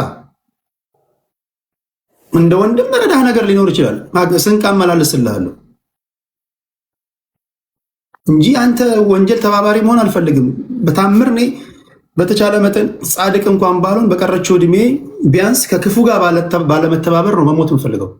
ሁላችሁም እንዲህ ነው ማዳበር ያለባችሁ። እንደ ቡድን የሚታሰበው ሲጀምር ራሱ ነገም ከነገ ወዲያ ብሔር ምንም ሊሆን ይችላል። አማራ ልትሆን ኦሮሞ ልትሆን ኦኬ ጉድ ፎር ዩ እና ምን እናድርግ ታዲያ እኛ። ወንጀል ግን ከሰራ ወንጀል ብሔር የለውም። ወንጀለኛ ራሱን ችሎ ተንጠልጥሎ ነው ፍርድ ቤት መቆም ያለበት። ግራ ቀኙን ታይቶ ፍርድ ቤት መወሰን የሚችልበት ደረጃ ላይ መድረስ አለበት የሚል እምነት አለኝ። ስንወያይም በዚያ ወድ መወያየት ያለበት። ሌሎቻችሁም ስታወሩ የወጣበትን ማህበረሰብ መንካት የለባችሁ። ማህበረሰቡን በማክበር ሁለቱን ግለሰቦች ነጥለን አደባባይ ላይ አውጥተን ልቦናችን ያሳየንን ትንታኔ ነው ማስቀመጥ ያለብን። እንደዛ ነው መለማመድ ያለብን። እሺ ያብዬ ከልብ አመሰግናለሁ። ሞና ምን ትያለሽ? እሺ አንቺስ? እሺ እንዴት አመሻችሁ? እኔ የምለው ከመጀመሪያ ያለውን ቢነገር በጣም ረዥም ሰዓት ነው የሚወስደው። የህጉ ሂደት ታስሮ በህግ ታይቶ ነፃ ስለሆነ ነው የተለቀቀው የሚለው ውሸት ነው። በአጠቃላይ እንደዚሁ በግርድፉ ካወራሁኝ የህግ አካል ለህግ መታመን ያለባቸው ኤቪደንሶችን ደብቀው ኤቪደንሶች መሄድና ፍርድ ቤት መቅረብ ያለባቸው ኤቪደንሶች በጠቅላላ ተደብቀው ቤት ውስጥ የተገኘው ደም ቤት ውስጥ ለምሳሌ ክራይም ሲን ላይ የትም ሀገር ክራይም ካለ ቤቱ ይታሸጋል። ከዛ በኋላ ፎሬንሲኮች መጥተው ተከታትለው አሻራ ወስደው ምንድነው የቱ ጋ ነው የሚለው ነገር ይታያል አይደለም? ይሄ አልተደረገም ከመጀመሪያው ጀምሮ ማለት ነው። ከ3 ቀን በኋላ ቤቱ ከተጸዳ በኋላ ደሙ ከታጠበ በኋላ ነው እዛ ቤት የሄዱት ፖሊሶች። ኦኬ ሆስፒታል ስትሄድ ስትወሰድ ሞታ ነበር ብሏል። ያንን ዝርዝር ለመግባት ሳይሆን ከላይ በትንሹ ለማውራት ሞታ ነው የመጣችው ከተባለ ሞቶ የመጣ ፔሸንት ወይ ደግሞ ሬሳ አይነካም በሆስፒታል ደረጃ።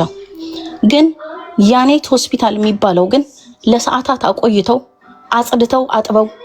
ምክንያቱም በኢትዮጵያ ሕግ ሬሳን የሚመረምር የሚያይ ጽፎ የሚሰጥ ስለ ሬሳ ማን ነው? ሚኒሊክ ሆስፒታል ነው። ሌላ ፍቃድ የለውም።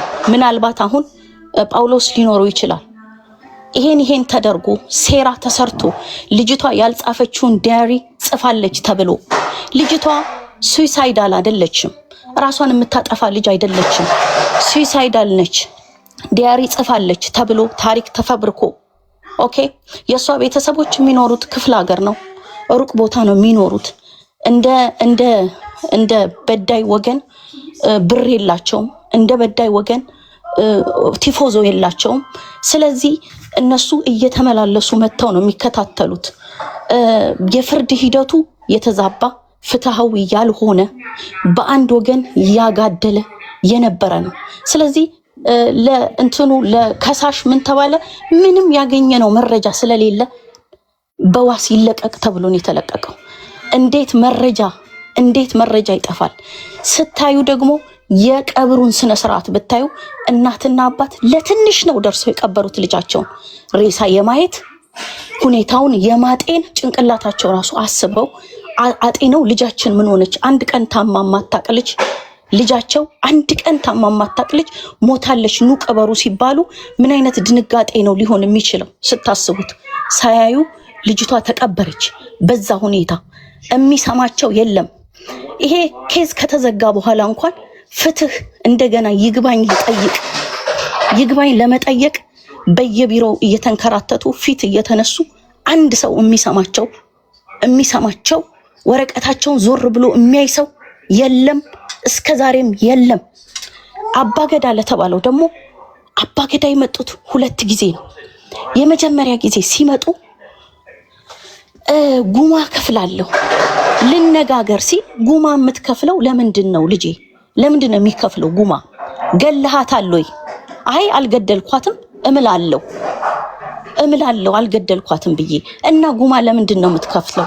ኦኬ አልገደልካትም ከሆነ ይሄ ሁሉ ጠባሳ ይሄ ሁሉ ቪዲዮ ላይ እግዚአብሔር ሲል የታየ ቪዲዮ፣ ምክንያቱም በህግ ሂደቱ ሰዓት ስልኳ እነሱ ጋር ነበር፣ ለሳምንት እነሱ ጋር ነበር ያለውን ሁሉ አጥፍተው አጽድተው ኦኬ በባለሙያ አጥፍተው ባካፕ እንዳይደረግ አጥፍተው ነው የሰጡት የመለሱት።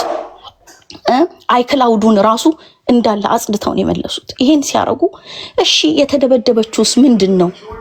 ኦኬ በታናሽ ወንድሟ ፊት ተኩሶ ስቷታል። ወንድሟ በህይወት ያለ ነው። ይሄን አይክደኝም ይምጣና ፊት ለፊት ይንገረኝ። እሺ ይሄን ስታቃላችሁ ሲሏቸው ምን አሉ አባገዳዎች? አይ እኛ ስለዚህ የምናውቀው ነገር የለም። እማታውቁ ከሆነ ሂዱና ጠይቃችሁ አጣርታችሁ ኑና ከዛ በኋላ እኔ ልጄን ምንድነው ያረጋት?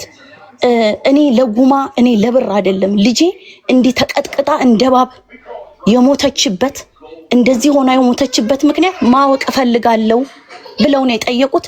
አባገዳ የመጣው 2 ጊዜ ነው። ከዛ በኋላ እሳቸው ሪጀክት አላረጉም። ምክንያቱም እሳቸው በአባገዳ የሚያምኑ አባገዳ ማለት አባገዳን ተውትና ገዳ ሲስተምን የሚያምኑ ኦሮሞ ናቸው። በጣም የሚያከብሩ ናቸው። ሁላችንም ኦሮሞ የተባለ ሁሉ ገዳን እንደሚያከብር እንደሚወድ ገዳን እናከብራለን፣ እንወዳለን። ገዳ የዲሞክራሲ ኩራታችን ነው። ኢቭን ለኢትዮጵያ ለኦሮሞ ብቻ አይደለም፣ ለኢትዮጵያ ኩራት ነው። የዲሞክራሲ ሲስተም ነው ያምናሉ። ገዳን ንቀው አይደለም፣ እሳቸው ክብር አላቸው ለገዳ እና አልናቁም። በስነ ስርዓት ነው ያናገሯቸው። ሲያናግሯቸው ግን አድበስብሰው ማለፍ ፈለጉና ምንድነው ያሉት? ሁለተኛ ላይ ሲሄዱ የፈሰሰን አናቀናም፣ ቀና ያለውን ነው የምናቀናው። በቃ አናወራም ስለሌላ ነገር። የፈሰሰው ፈሷል አልቋል ነው ያሉት። ለነሱ ፈሷል እርግጥ ነው። ለሳቸው ግን ያብራካቸው ክፋይ ልጃቸው በጣም በችግር ያስተማሯት ኢንጂነር ናት፣ ሞዴል ናት፣ ተስፋቸው ናት። ይሄ ስለሆነ ለሳቸው ቀልድ አይደለም፣ ህይወታቸው ናት። ለልጆቻቸው ተስፋ ናት። በሞተር ሳይክል እየተዘዋወሩ ልጅነታቸውን ገጠር ውስጥ ገብተው ነው ያስተማሯት። በጣም ጎበዝ ተማሪ ናት። በጣም ብዙ ፊውቸር የነበራት ልጅ ናት። ለቤተሰቦቿ ደግሞ ብዙ ነገር ልታረግ የምትፈልግ የምትጣጣር ልጅ ናት። ማስታወቂያዎች ትሰራለች፣ ብር ሜክ ታረጋለች። እሱን ተውትና የሃጫሉ አዋርድ ሪቮክድ ከመደረጉ በፊት ሲቀበል የሱ ተወካይ ያለው ከ4 ዓመት በፊት የነበርኩበት ቦታ በጣም መጥፎ ነበረ። ይሄንን ሲዲ ይሄንን ሙዚቃ እንድሰራ የረዳችኝ ቀነኒ ናት። እነሱ ሳይኮሎጂካሊ እብድ ናት፣ ዲፕረስድ ናት ብለው ያሏት ቀነኒ ናት እሱን ለዚህ ያደረሰችው። እነግራችኋለሁ። በጣም ጎበዝ ህይወቷን ለሱ የሰጠች በጣም የምትወደው ናት። አቢዩዝ እየተደረገች ለምን ኖረች ለምትሉ ሳይኮሎጂካሊ ስለ አቢዩዝ የምታውቁ ከሆነ አንደርስታንድ ታደርጋላችሁ። ሴት ልጅ እወጣለሁ እያለች ሌት ሊሆንባት ይችላል። ልትወደው ትችላለች። ይቀየራል ብላ ልታስብ ትችላለች። ጠዋት ደግሞ ከደበደባት በኋላ ጠዋት ደግሞ ተነስቶ ይቅርታ ብሏት ነገሮችን ልትረሳ ትችላለች። ይሄ ብዙ አይነት ኮዞች ብዙ አይነት የሆነ ሪዝኖች ይኖሩታል። እኛ እዚህ ጋር ቁጭ ብለን ጀጃ እናረግም።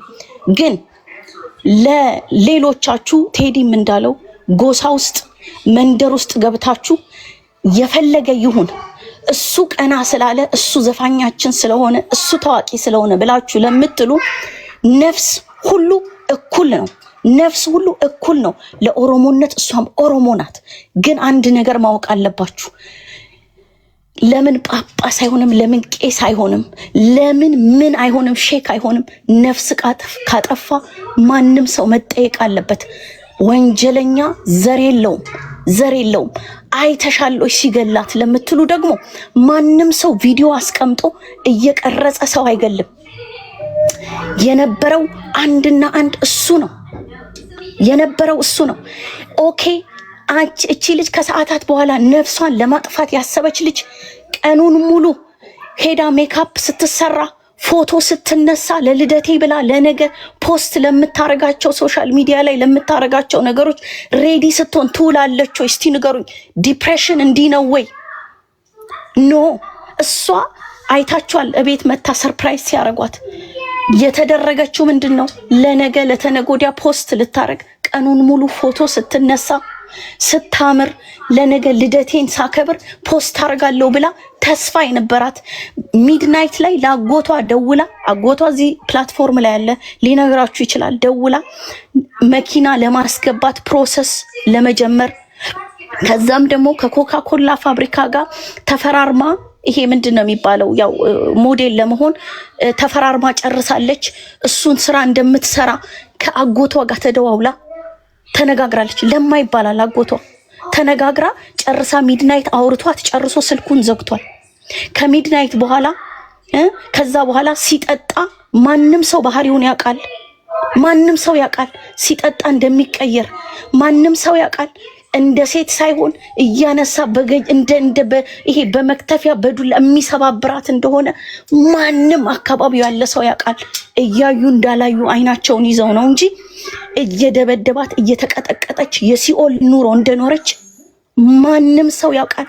ለእግዚአብሔር ለህሊናው የሚያወራ ሰው ካለ ታውቃላችሁ። እያንዳንዳችሁ አካባቢያችሁ ያላችሁ ግሩፕ ያላችሁ ታውቃላችሁ ስትደበደብ እንደኖረች።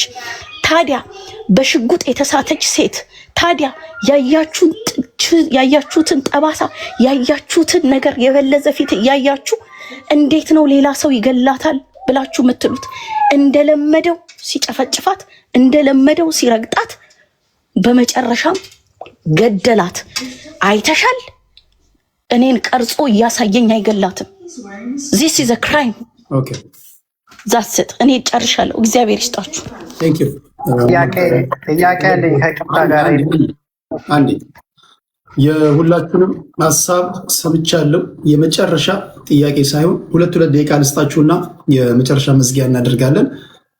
የምትሉትን ነገር ትሉና እንሰነባበታለን። ሶፊ ካለሽ ቆይ።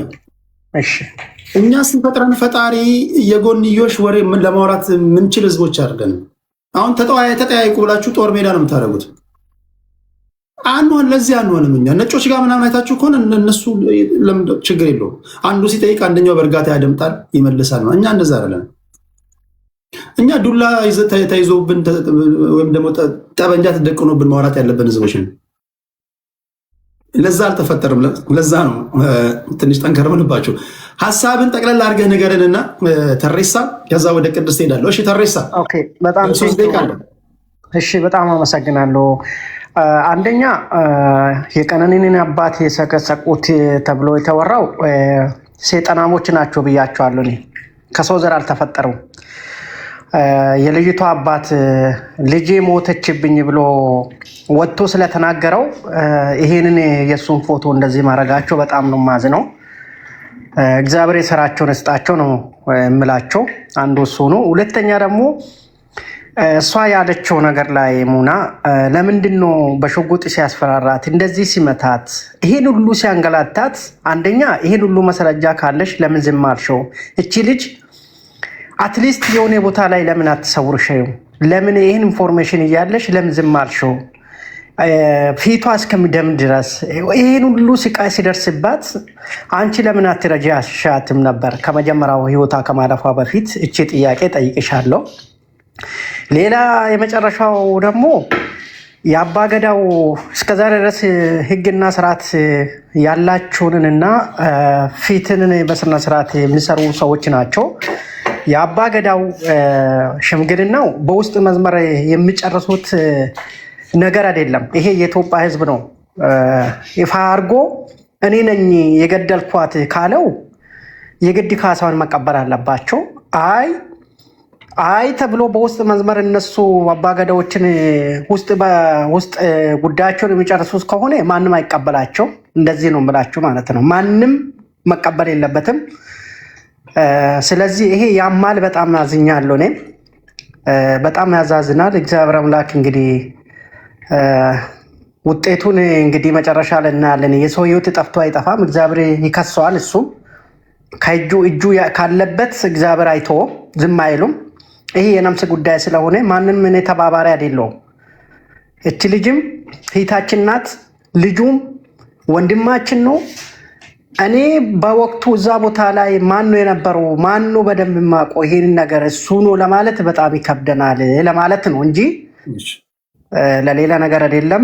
በጣም አመሰግናለሁ። ቴንኪው ሁላችሁ። ቴንኪው ተሬሳ። በነገራችን ላይ ተሬሳ ሀገራችን ካፈራቻቸው ምርጥና ብርቅዬ አትሌቶች መካከል አንዱ ነው። ቴንክ ሶ ማች። ካናዳ ታላቁን ሩጫ ያዘጋጃል። የሚቀጥለው በትልቁ እዚህ ያላችሁበት አካባቢ ላይ ታይቶም ተሰምቶም የማይታወቅ የህዝብ ማዕበልን የሚያስከትል ታላቁ ሩጫ እያሰናዳ ያለ በጣም እንወደው በርታ ምንለው ወንድማችን ነው። ስላየው ደስ ብሎኛል። ተሬሳ አመሰግናለሁ። ቴዲ ቴንክ በጣም ነው የምወደው ወንድም። እሺ ተሬሳ ሶፊ ያለሽ ደህና ደጉልኝ። እሺ ሰላም ነሽ? እሺ አለው ቴዲዬ አለው። እሺ 3 ደቂቃ አለሽ። አንቺ 8 ያለሽ? እኔ አንተን ነው የማመሰግነው ቴዲዬ። ከመጀመሪያ ጀምሮ በጣም ጊዜ ሰጥተህ ቀነኒ ጀስትስ ያስፈልጋታል፣ ማንም ይግደላት ማንም፣ ቤተሰቡ ፍትህ ማግኘት አለባቸው ብለህ ከመጀመሪያው ጀምሮ ከቤተሰቡም እንደ ጀስትስ አባል እኔ በበኩሌ በጣም አመሰግናለሁ። በተረፈ ለኢትዮጵያ ሕዝብ ነው አደራ ምለው። አሁንም እሳቸው ማደራ እንዳሉት እባካችሁ አሁንም ቀነኒ ፍትህ አላገኘችም። አባት እናት በሚያለቅሱበት ጥቁር ልብስ ባላወለቁበት ሰዓት አሁንም በዛና በዚህ እየተደረጉ አባት ከገዳ ስርዓት ከኦሮሞ ገዳ ስርዓት ውጪ ሆኑ ተብለው አባት አቅም እንዲያጡ ተስፋ እንዲያጡ በጣም ብዙ ነገር እየተደረገባቸው ነው። ቴዲ ይሄ ነው ማልል። በጣም አሁንም እባካችሁ እኛ አባት ይሄ ቤተሰብ ፍትህም አቶ ልጅንም አቶ ቤተሰብ በዚህ ደረጃ ደግሞ በዚህ በኩል ደግሞ መሳቀቂያ ሌላ አጀንዳ መጥቶባቸዋል። በምንጠይቀው ሌላም ጊዜ ቴዲ ሜቢ ቴሌግራም ላይ ልጽፍልህ እችላለሁ። በዛም ጉዳይ ልትረዳን ትችላለህ። ቤተሰብንም በሌላ መልኩም ከመጣን ከጎናችን ከቤተሰብ ጎን እግዚአብሔር አምላክ ነፍሷን ይማረው። ፍትህ አንድ ቀን ታገኛለች። ቀኑዬ የተማረች ቆንጅዬ ጥንጥዬ የምታምር ቀኑዬ ባልታሰበ እንግዲህ ልደቷን ባከበረችው ሌሊት ነው ህይወቷን ያሳጧት። እግዚአብሔር ግን ይፈርዳል። ይሄን እነግርሃለሁ። እግዚአብሔር ይፈርዳል። እግዚአብሔር ይስጥህ። አንተንም በጣም ነው የማመሰግነው ቴዲ። እውነት ቃል የለኝም። ቴንኪው በጣም ቴንኪው ሶፊ። በዚህ አጋጣሚ ፕሊስ እንደው የማንም እናትና አባት እነዚህ አእምሮ የጎደላቸው ማህበረሰብ ውስጥ እኛ ውስጥ ያሉ ሰዎች ሁሉም ሰው ጤነኛ አይደለም። አንዳንዱ ልብስ ለብሶ ዘንጦ እብድ ነው። በልዩ ልዩ ችግር ውስጥ የሚያልፍ ነው። እነዚህ ቀውሶች የሚያደርጉትን አይታችሁ እንዳላያችሁ አትሁኑ። የሰው አእምሮ ላይ የሰው ቤተሰብ ላይ ችግር ትፈጥራላችሁ። አይቶ ማለፍ ራሱ እንደው እረፉ ሳትሉ እንኳን ማለፍ የወንጀሉ ተባባሪ ነው። እነዚህ ፎቶ የሚዘቀዝቁ እነዚህ የድንጋይ ዘመን ሰዎች አሉ መሀላችን። አንዳንዶች ሊጸለይላቸው የሚገባ እረፉ በሏቸው ብትችሉ። እናንተ ሰዎች እንደው ትንሽ ብታስቡ። ሲጀመር ጤነኛ ሰው እንደዚህ አይነት ነገር አያደርግም። ሲደረግ ግን ካያችሁ ለእነዚህ ታፕታፕ የምታደርጉ አይታችሁ እንዳላያችሁ የምትሆኑ ክፉ በክፉ ሳይቀጣ አልፍም ይላል የእግዚአብሔር ቃል። እኔ በእግዚአብሔር ቃል አምናለሁ። ቢቻል ጠዋት ውሏችሁ ማታ ቤት ስትገቡ በማወቅም ሆነ ባለማወቅ፣ ጤነኛ ሰው እኮ እንደዛ ነው የሚለው። እግዚአብሔር ወይ በማወቅም ሆነ ባለማወቅ የበደልኩህን ይቅር በለኝ እኮ ይላል ጤነኛ ሰው ስተኛ አልጋ ላይ። አንዳንዴ በማወቅም ባለማወቅም ኃጢአት ከሰራ እንዲህ ያለ ነገር ሲደረግ አይታችሁ ዝም ያላችሁ ሰዎች ራሳችሁ ክፉ በክፉ ሳይቀጣ አልፍም። እኔ አምናለሁ እያንዳንዳችሁ የእጃችሁን ታገኛላችሁ። እግዚአብሔር የበቀል አምላክ ነው። እንዴት አዙሮ እንደሚቀጣችሁ አታውቁም። ስለዚህ በመፍራትና በመንቀጥቀጥ ነው ማየት ያለባችሁ። ዛሬ ሰው ተዘቅዝቆ ሲሰደብ፣ ዛሬ በሟች ላይ ሲያላግጡ ስታዩ፣ ዛሬ የሰፈራችሁ ሰው ስለሆነ ጓደኛችሁ ምናምን ስለሆነ በቃ ግርግሯን አርጊመንቱን ለማሸነፍ ወይም ደግሞ ውከታውን በቃ ዝም ለማሰኘት ሊሆን ይችላል። ከሰው ቅጣት የእግዚአብሔር ቅጣት በጣም ከባድ ነው። እኔ ምፈራ ነው። ቴዲዬ ላቋርጥ፣ ይቅርታና ካሳሁን አጎቷ ነው መግባት ይችላል ፕሊስ? አንድ ቁጥር እየጻፈልህ ነው። ምናልባት ሰዓት ካለህ ነው። ይቅርታ በጣም እሺ። እና ኦዳም አለች ቁጥር እየጻፈችልህ ነው። አንድ ሰው ብቻ ልቀበልና እሺ ቴንክ ቴዲዬ። በተቻለ መጠን ከአርቲስት አንዷለም ጎሳም ሳይድ እኔ እንደምታውቁት ከሁሉም ሳይድ ነው መስማት እንፈልገው። ከአርቲስት አንዷለም ጎሳም ሳይድ ደግሞ አይ በተሳሳተ መንገድ ነው ትንታኔ የተሰጠው የምትሉ ሰዎች ካላችሁ በማንኛውም ሰዓት እኔ መድረክ ሰጣችኋለሁ፣ ታወራላችሁ። ለማናችሁም አንፍክም። የመጨረሻ ልናገር የነበረው በተለይ እንደዚህ አይነት ነገሮች ጥንቃቄ ያስፈልጋቸዋል። ተባባሪ አትሁኑ። በምትወልዱት ልጃችሁ በእናንተ እንኳን ባይሆን በምትወልዱት ልጃችሁ በማንዘራችሁ እየተከተለ እግዚአብሔር የቅጣት በትሩን እንዳያሳርፍባችሁ እንደዚህ አይነት ነገር ላይ ተባባሪ አትሁኑ። ከእንደዚህ አይነት ክፉ አድራጊዎች ጋር በፍጹም እንዳትተባበሩ ለማለት ያ ነው። ቴንኪ ሶፍዬ። ካሳሁን ያልሽኝ አባቱ ስም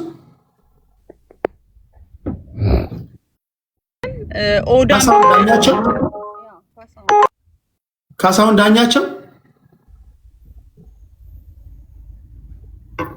ዳኛቸው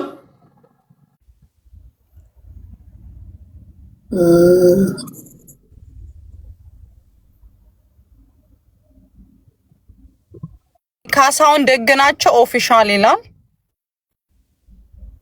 አንድ ቁጥር እየጻፈልህ ነው። ኦኬ ካሳሁን ደግናቸው። ትንሿ ስልክ ማን? እሺ የኦዳ ስላለችኝ እሱን የፈለኩኝ ነበር። እሺ ቅድስት ምን ትያለሽ አንቺስ? ሶፊ ቅድም ጥያቄ አንስታ ነበር። አይሚን ሚስ አንደርስታንድ ያደረገችኝ ይመስለኛል። እኔ ከመጀመሪያው ጀምሮ ከቀነኒ ጎን ነው የቆምኩት። አንዷለምን ባውቀውም በዚህ ጉዳይ ግን ከቀነኒ ጎን ነው የቆምኩት። ምክንያቱም ፍትህ ይገባታል። ወጣት ልጅ ነች፣ በግፍ ነው የተገደለችው። እኔ የፍትህ ስርዓቱ ምንም እንኳን ማልተማመንበት ቢሆንም ለፍትህ ስርዓቱ ግን ቅድሚያውን እድል መስጠት ያስፈልጋል። ከዛ በኋላ ይዞት በሚመጣው ውሳኔ ትክክል አይደለም ብለን ስናስብ በይፋ ወተን እንቃወማለን። ነገር ግን የመጨረሻው የፍትህ እንትን ባልተጠናቀቀበት ሁኔታ እሱ ገሏታል ብሎ መደምደም ትክክል ነው ብዬ አላስብም። እንደኔ በቅርበት ያሉ ሰዎች ከታች ስትል እንደነበረው እነሱ በጣም በቅርበት ብዙ ነገር የሚያውቁት ነገር ስላለ ምንም ሊሉ ይችላሉ። ግን እኔ ራቅ ብሎ እንደሚያይ ሰው የፍትህ ሂደቱ ባልተጠናቀቀበት ነፃ ነው ወይም ደግሞ ገሏታል ብሎ ባልተወሰነበት ገሏታልም አልገደላትም ብሎ የእሷንም ደም መደበቅ እሱንም ወንጀለኛ ነው ብሎ ጀጅ ማድረግ እንደ አንድ ዜጋ ትክክል ነው ብዬ አላስብም። እንደ ማንኛውም ግን ሰው እማያቸው ሂደቶች አሉ። ልጅቷ በአቢዩስ ስትደረግ እንደነበረ የሚያሳዩ ነገሮች መጥተዋል። በሰዓቱ ባናቅም በብዙ ነገር ውስጥ እያለፈች እንደሆነ በአንድም በሌላም በኩል መረጃዎች እየመጡ ሄደዋል። በዛ ላይ ደግሞ የመጨረሻው ነገር ይቺ ልጅ ህይወቷን አታለች። ይሄ በሆነበት ሁኔታ የልጅቷን ደም እንትን ይላል ተብሎ የታሰበውም የህግ አካል ሂደቱ የተወሰነ ማያስደስት ኢትዮጵያ ውስጥ ሰው ተሳድበዋል ወይም ሞባይል ቀፎ ሰርቀዋል ተብሎ የተያዙ ሰዎች ዋስትና በማያሰጥበት ሁኔታ የመጀመሪያ ተጠርጣሪ የሆነ ሰው ዋስትና ሰጥተህ እንዲወጣ ማድረግ ፌር አይደለም። ይሄ ትክክል አይደለም። ቢያንስ እዛው ቆይቶ ነፃም ከሆነ ነፃነቱን የሚያሳይበት የሚከራከርበት እድል ቢሰጥ፣ ካልሆነም ደግሞ ሌላ ይሄ ትክክለኛው ውሳኔ እስኪሰጥ ድረስ እዛ መቆየት አለበት። ምክንያቱም የሰው ነፍስ ነው የጠፋው። ከዛ ውጭ ደግሞ ልጃቸውን ያጡ ቤተሰቦች፣ መከራ ውስጥ የወደቁ ቤተሰቦችን በተለያየ መንገድ ፍትህ እንዳይጠይቁ ደግሞ ማድረግ ትክክል አይደለም። እኔ ሲጀመር አባገዳ እዚህ ውስጥ መግባት አልነበረባቸውም። ባልተጠናቀቀበት ሁኔታ ላይ አባገዳ እዚህ ውስጥ መግባቱ በራሱ ሌላ አይነት እንትን እንዲሰጠው ነው ያደረገው። ስለዚህ የዚችን ልጅ አንዱዓለም ይግደላትም አይግደላትም ገዳዋ ግን መታወቅ አለበት። የፈለገ ነገር ቢመጣ ወላጅ ሆኖ ልጅ ተገሎብህ ልጅህን ማን እንደገደለ ሳታቅ ሰው በወርቅ ዙሪያህን ደረትህን በወርቅ ላንቆጥቁጥልህ ቢልህ አትቀበልም። ምክንያቱም በልጅ ድርድር ስለሌለ በልጅ ጉማ አይበላም፣ ይታወቃል። የነሱ ትልቁ እፎይታቸው ምን ሆና እንደሞተች ልጃቸው ማወቅ፣ የነሱ ካሳቸው የነሱ ጉማቸው ልጃቸው በምን ምክንያት ህይወቷን እንዳጣች ማወቅ ነው። ከዚህ በላይ ካሳ ለእናትና አባቷ፣ ለቤተሰቦቿ፣ ለቅርብ ጓደኞቿ ምንም ነገር ሊሆን አይችልም። ስለዚህ አባቷ ያሉት ነገር በትክክል ትክክል ነው። ሁላችንም ከጎናቸው ልንቆም ይገባል። እውነት ለመናገር አንዱዓለም አላደረገው ከሆነ እሱ ነበር ከጎናቸው መቆም የነበረበት። እኔ እንደውም አንዱዓለም የምር ነፃ ሰው ነው ብሎ የሚል ከሆነ ወጥቶ እባካችሁ እችን የመሰለች እጮኛዬን አጋሬን ከጎኔ የነበረችን ሴት የገደለብኝን ሰው እንድናወጣ እርዱኝ ማለት ነበረበት። የምር ሀቅ ካለው ማለት ነው። በዚህ ደረጃ ወጥቶ ነበር ከኢትዮጵያውያን ጋራ ልጅቷን ፍትህ መጠየቅ ያለበት። ከዛ ውጭ ግን አድርጎት ከሆነ ለሱም የሚሻለው፣ ምክንያቱም እሱ አሁን ፐብሊክ ፊገር ነው፣ እንደ ማንኛውም ሰው ዝም ብሎ ምናምን አይደለም። ነገ ወደ ዘፈን ሊመለስ ነው። የሱን ዘፈን የሚሰሙ ኢትዮጵያውያን ምንድን ነው የሚሰማቸው? ነገ ህዝብ ፊት ቀርቦ ኮንሰርት ሊያቀርብ ነው። ያኔ ምንድን ነው የሚባለው? ለሱም ለቀጣይ ህይወቱ የሚሻለው አጥፍቶ ከሆነ ይቅርታ ጠይቆ ጥፋቱን በህግ የሚበየንበትን ወስዶ ከዛ በኋላ ወደ ስራው ቢመለስ እንጂ በእንደዚህ አይነት ድብስብስ ቢመለስ ለሱም አይጠቅሙ። እውነት ለመናገር የማይጠቅም አይነት ነገሩ እስከ መሄድ መመለስ ይሻላል ለሚላ እኔ ግን ከአባቷ ጎን ነኝ። አሁንም ለሷ በሚደረግ የትኛውም የፍትህ ጥያቄ ከጎናቸው ቆሜ የልጃቸውን ፍትህ እንዲያገኙ ከምፈልግ ሴቶች ውስጥ አንዷ ነኝ ለማለት ነው። ቴንኪው። አንድ ስሙን ከተሳሳትኩኝ የእግር ኳስ አፍቃሪ ታርሙኛላችሁ። ሚካ ሪቻርድስ የሚባል እንግሊዛዊ ተጫዋች አሁን እንዴት ሆኖ ነው የሚሰራው? ተንታኝ ነው። ማንቸስተር ሲቲ በነበረ ሰዓት አንድ ድመት መታ በእግሩ በካልቾ ድመት ነው የመታው። ድመት መታ የሚባለው ዜና ከወጣ በኋላ በሀገረ እንግሊዝ ተሰማ። ቲሙ አግደው፣ ስፖንሰሮቹ ራቁት፣ የእንስሳት መብት ተሟጋቾች መጡበት። እስኪ ጣራኩ ነው ማነው?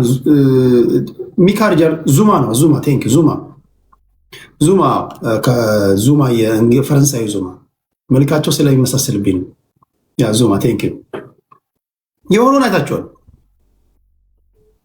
ድመት መታ ተብሎ ነው ካርዙማ ቼልሲ ነበሩ። ከሁሉም ነገሩ ዲስኮኔክት ያደረጉት ባደጉት ሀገራት ለእንስሳት እንኳን የሚሰጠው መብት ታውቃላችሁ አይደል? ያላችሁ ሰዎች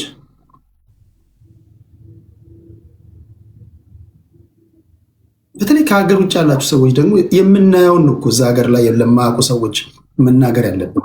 ሰው ገደለ ከተባለ ደግሞ አስቡት። ወይም ደግሞ በሰው መምታት ተጠረጠረ ከተባለ አሁን እኔ አንዱዓለም ጎሳ ገዳይ ነው እያልኳቸው አይደለም። እሱ የፍርድ ቤት ጉዳይ ነው፣ የህግ አካል ነው።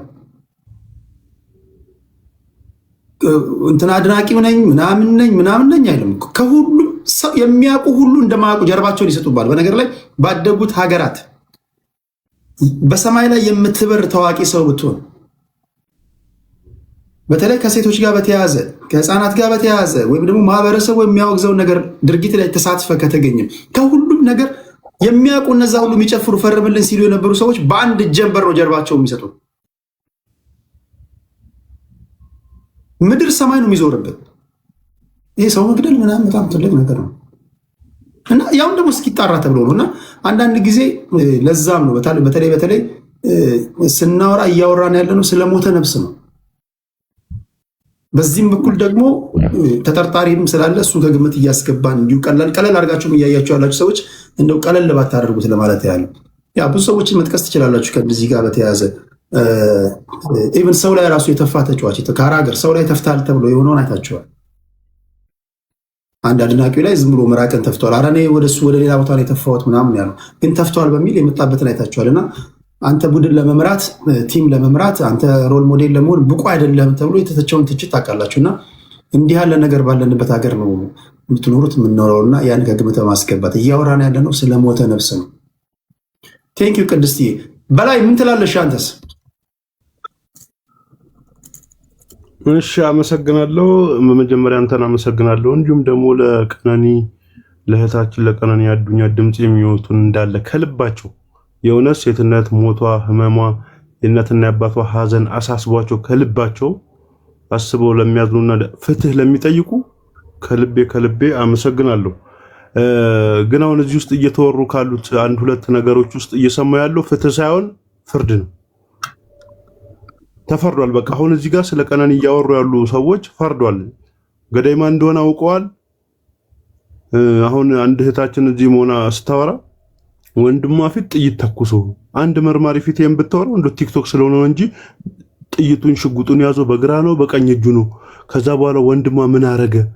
ወይንስ ቀላ ውስጥ የነበረው አንድ ጥይት ብቻ ነው ወይ ወደ ወንድሟ ተኮሰ ወይ ወደ አንገቷን ወደ አናቷ ወደ እግሯ ነው ወይ ተኮሰው የሚባል ጥያቄ አለ። ይሄንን እንኳን ቲክቶክ ስለሆነ እንለፈው። ገባ? ሰው ዝም ብሎ አሁን ይሄን እንደ ተረት ነው ማየት ያለብህ። እኔ እንደዛ ነው ማየው። ሌላው ደግሞ በጣም ጨካኝ ሰዎች ማለት እቺ ልጅ የሁሉ በደል እንደደረሰባት እያወቁ ከሞተች በኋላ በደሏን የሚናገሩ በህይወት እያለች ነው ከዛ ህይወት ውስጥ እንድታመልጥ ሊረዷት ሊያግዟት መቻል የነበረባቸው። ግን እሷ አሁን ካለፈች በኋላ እሷን ማዳን አይችሉ። ይሄ ወሬያቸውም ለቤተሰብም አያጽናና፣ እናትና አባቷንም ሀዘን አያጽናና። ገባ? ስለዚህ ፍትህ ጠይቁ። ፍትህ መጠየቅ ደግሞ ምንድነው? ፍርድ የሌለው አሁን ለምሳሌ እኔ ባሌለውበትና ባልኖርኩበት ቦታ ላይ አንዱ ዓለም ገሏል ብዬ አላምንም። ዛሬም አላምንም ስል በህግና ራሱም አምኖም ቢሆን ከፈለገ ተገርፎም ይሁን ይመን ከፈለገ በምንም መልኩ ይሁን ይመን ገሏት ከሆነ ፍርዱ ተዛብቶ ከሆነ ለምሳሌ 30 ዓመት መፈረድ እያለበት 5 ዓመት ተፈርዶበት ከሆነ ልክ አይደለም ፍርዱ ብዬ መጠየቅ ያለብንን ነገር ጠይቀን ነው። የመጀመሪያ ጉዟቸው ላይ ሊያፍኑት ሙከራ አድርገዋል። አንተ ከማህበረሰቡ ውጭ አይደለህም፣ እንደ ማህበረሰቡ ወግ ተገዝተ መኖር አለብህ ምናምን ተብሎ እናትየውን አስወጥተዋታል። ውጪ ብሎ በግድ ነው የወጣችው። እሱ እንደምንም አንድ ቻንስ ይቅርታ አድርጉልኝ ብሎ ተነስቶ አንድ ቻንስ ስጡኝ ብሎ ነው በዛች ቅጽበት ውስጥ ሐሳቡን የገለጸና እስቲ ተማክረን አጥርተን እንመጣለን ብለው ያሉት። ፋይናሊ እንግዲህ በዚህ አይነት ሁኔታ ውስጥ እያለ አልመጣም ቤተሰብም እንትን ብለን መወሰን ያለብን መጥራት ያለበት ነገር ጠርቶ ነው እንጂ ዝም ብዬ እኔ ጭሮ ላይ አልመጣም ብሎ መልስ ሰጠ። ይሄን ተከትሎ ትናንትና የሰማችሁትን መግለጫ ሲሰጡ እንግዲህ እኔ ሰማሁኝ። ከዛ ቪዲዮ ላኩለት። እንደውም ክሊር አድርጎ የሰማው ቪዲዮውን አጭር ቪዲዮ ሰርቷል። ከዛ በኋላ ነው ክሊርሊ የሰማው እንትኑን። ቶታሊ ግን አፋን ኦሮሞ ቢቢሲ ላይ በትክክል አሁን ያልኳቸውን ነገሮች ጠቅሶ ተናግሯል። ምናልባት አንተኑ ቋንቋ ቢያስቸግራችሁም በአስተርጓሚ መስማት ትችላላችሁ። ይህንኑ ነገር ነው የተናገረው። ዘን ሁለት ነገር ነው ይዞ የመጡት ነገር። አንደኛ ደም በእጃችን አለ ነው እያሉ ያሉት። ደም በእጃችን አለ ኢነሴንስ አንደኛ ወይ ገድያለሁ ይመስላል፣ ሁለተኛ ነገር ደግሞ ባል እንደመሆኔ እንደ ባልነቴ አልጠበቅኳትም፣ አልተንከባከብኳትም። ቤቴ ውስጥ እያለች በእኔ ጥላ ስር እያለች ይሄ ነገር ደርሷል ነው የሚመስለው። ይሄ ከሆነ እንግዲህ እውነታውን መናገር ነው። አይ እንዲያድርጊያለሁ፣ ገድያለሁ፣ ይቅርታ አድርጉልኝ፣ ፔሬድ። ይህንን ነው የፈለገው አባት ከመጀመሪያም አሁንም የሚፈልገው ነገር ልጅ በምን ምክንያት እንደሞተች ማን እንደገደላት ብቻና ብቻ ነው የምፈልገው ነው። ገንዘብ አይደለም ችግሩ፣ እየሰራ የሚኖር ሰው ነው። ሁለተኛ ነገር እንትን ካሳ እንክፈል፣ ጉማ እንክፈልና እንጨርሰው፣ እንልቀቀው ልጁን አይነት ነው ግፊያቸው። ይሄንንም ሲያደርጉ ፓራዶክስ ነው፣ ሁለት የማይመሳሰል የማይዋህድ ነገር ነውና ጉማ ማለት አንድ ሰው በድንገት እጁ ላይ ሊጠፋበት ይችላል። ይሄ የሚፈጠር ነገር ነው። ሰው ሆኖ ሰው ሲኖር ሊጋጭ ይችላል። ድንገትም መጥረቢያ ከእጁም ላይ አመልጦ ሌላ አብሮት ያለውን ሰላማዊ ወንድሙን ሊገልበት ይችላል። የራሱንም ፋሚሊ ሊገል ይችላል ሰው በድንገት። ይሄን ተብሎ የተደረገ ነገር ነው። ይሄ ማለት ቢብሊካል ነው፣ መጽሐፍ ቅዱሳዊም ነገር ነው። የመማፀኛ ከተማ የሚባሉ ከተሞች አሉ፣ እግዚአብሔር ራሱ ለይቶ ያስቀመጠው። ድንገት ነፍስ ቢጠፋበት ሰው በእጁ ላይ ኦር ፐርፐዝሊም አስቦም ከሆነ ሮጦ የተበዳይ ቁጣ እስኪቀዘቅዝ ድረስ ይጠለላል እዛ። ወይ ደግሞ ሮጦ መሰወያ ይይዛል። መሰወያ የያዘን ሰው አትገለውም፣ አትበቀለውም። ከዛ በኋላ የእርቅ ጉዳይ ይከተላል። ያንን ተከትሎ እንትን ይላል። እዚህም ጋም በገዳም ስርዓት ውስጥ አንድ ሰው ነፍስ ካጠፋ ያመልጣል። ነፍሱን የግድ ነው። ማንኛውም ሰው ድንገት መንገድ እንኳን መኪና ቢገጭበት ሰው ሮጦ የመጀመሪያ እጁን መስጠት ነው ያለበት ፖሊስ ጣቢያ ሄዶ፣ ሌላ በቀል በሱ ላይ እንዳይደርስ የቁጣቸው እንዲቀዘቅዝ ዘን ይሄንን ካደረገ በኋላ የሱ ጎሳ መካከለኛ የሚሆን ሰው ልከው ዲል ማድረግ ይጀምሩና ፋሚሊ ሲቀበል ጉማ ለመቀበልና ይቅርታ ለማድረግ ቦታ ተቀጥሮ ፋሚሊ ጠቅላላ የሱ ጎሳ የሷ ተጠርቶ ከዛ በኋላ የደም ዋጋ ተብሎ ከተከፍሎ ሰላማዊ ይሆናል። ማንም ማንንም እንዳይበቀል፣ ወደፊት ምንም እንዳይፈጠር። ባይዘይ ሪቬንጅ ከትውልድ ትውልድ የሚተላለፍ ነው። እንደ ቀልድ እዚህ ሆያ ሆዬ እያሉ የሚጨርሱት ነገር አይደለም። ልጁ ላይ ነው በደል እያመጡ ያሉት። ሶ ጀስቲስ ለሷ ብቻ አይደለም፣ ጀስቲስ ለሱም ነው። አንድ ሰው ነፃ ሆኖ ህሊናው ለመንቀሳቀስ ማህበረሰቡም ለሱ ያለው አመለካከት ንጹህ ይሆን ቀና ይሆን ዘንድ ጀስቲስን ራሱ በዳይ ሆኖ እንደውም የመጀመሪያ ጠያቂ መሆን ያለበት። ምክንያቱም እሷንም እሱንም ነው ነፃ የሚያወጣው። ካልሆነ ግን አንድ ሰው አንደኛ ከህሊናው ነፃ አይሆንም፣ ማምለጥ አይችልም። ሁለተኛ ከእግዚአብሔር ማምለጥ አይችልም። ሶስተኛ ከሰው አያመልጥም። ጀነሬሽን አልፎ ጀነሬሽን ይተካል። የስርዓት ለውጦች ይኖራሉ። በአንድ ሌሊትም የሚፈጠር ነገር አይታወቅም። ነገ ማን እንደሚበቀለው አይታወቅም። እሱም ባያገኝ ሌላ ቤተሰብ ፋሚሊ፣ እሱም ባያገኝ ልጆቹ ላይ ሊመጣ ይችላል። ቂም ነው ውስጡ ላይ። ሰው ፓብሊክ ወጥቶ ነው የገለዋለሁ እንዲያደርጋለሁ አይበል እንጂ ምን እንደሚያስብ አታውቁም። ማንኛውም ሰው ደግሞ ውስጡ ከተጎዳ የወጋ ሊረሳ ይችላል እንዳባባሉ፣ የተወጋ ግን አይረሳም። ቢሊቭ ሚ ዘን በሌላው መልኩ እንግዲህ ሰው ደም እጁ ላይ ካለ ደሙ መፍሰሱ አይቀርም። መጽሐፍ ቅዱስ የሚለው ነው የምላችሁ። እኔ መጽሐፍ ቅዱስ አስተማሪ ነኝ። ወይ ለማንም ሰው ቢብሊካል የሆነ ምልከታ ነው ያለኝ። በመጽሐፍ ቅዱስ መነጽር ነው ሰውን የማየው። እግዚአብሔር ሰውን ሲፈጥር በራሱ መልክ ምሳሌ ፈጥሯል። ምንም ብሔር ምንም ቋንቋ ይሁን የኔ ሆነ የኔ ያልሆነ አይ ዶንት ኬር፣ በእግዚአብሔር መነጽር ነው የማየው። ሰው በአምሳሉ ተፈጥሯል። የትኛውም ሰው እንዲጎዳ እግዚአብሔርም አይፈቅድም፣ ሕግም አይፈቅድም። ሕግ ከእግዚአብሔር ሐሳብ የመጣ ነው። እግዚአብሔር ደግሞ ሰውን ሲፈጥር ሉዓላዊ አድርጎ ፈጥሮታል። የሰው ልጅ የትኛውም ምድር ላይ የትኛውም ቦታ ላይ የሚያስፈልገው እግዚአብሔር የሰጠው ነገር የፈጠረበትን ነገር ተጠቅሞ መኖር ይችላል። ጀስቲስ ሁማኒቲ ማለት ይሄ ነው። ሰው በተፈጠረበት በሚያስፈልገው ነገር የሚያስፈልገውን አግኝቶ ሰላማዊ ኑሮ እንዲኖር ሲፈጠር የተፈጠረበት ዓላማ ስለሆነ፣ ከዚህ ውጪ ከሆነ ግን ኢንጀስቲስ ሰብአዊነትን ያማከል አይደለም። ስለዚህ እንግዲህ በእንደዚህ አይነት መልኩ መግለጫ ሰጥተዋል። በአንድ በኩል ደም በእጃችን አለ፣ በሌላ ወገን ደግሞ ካሳ ውሰዱ ነው። ምንድነው ካሳው?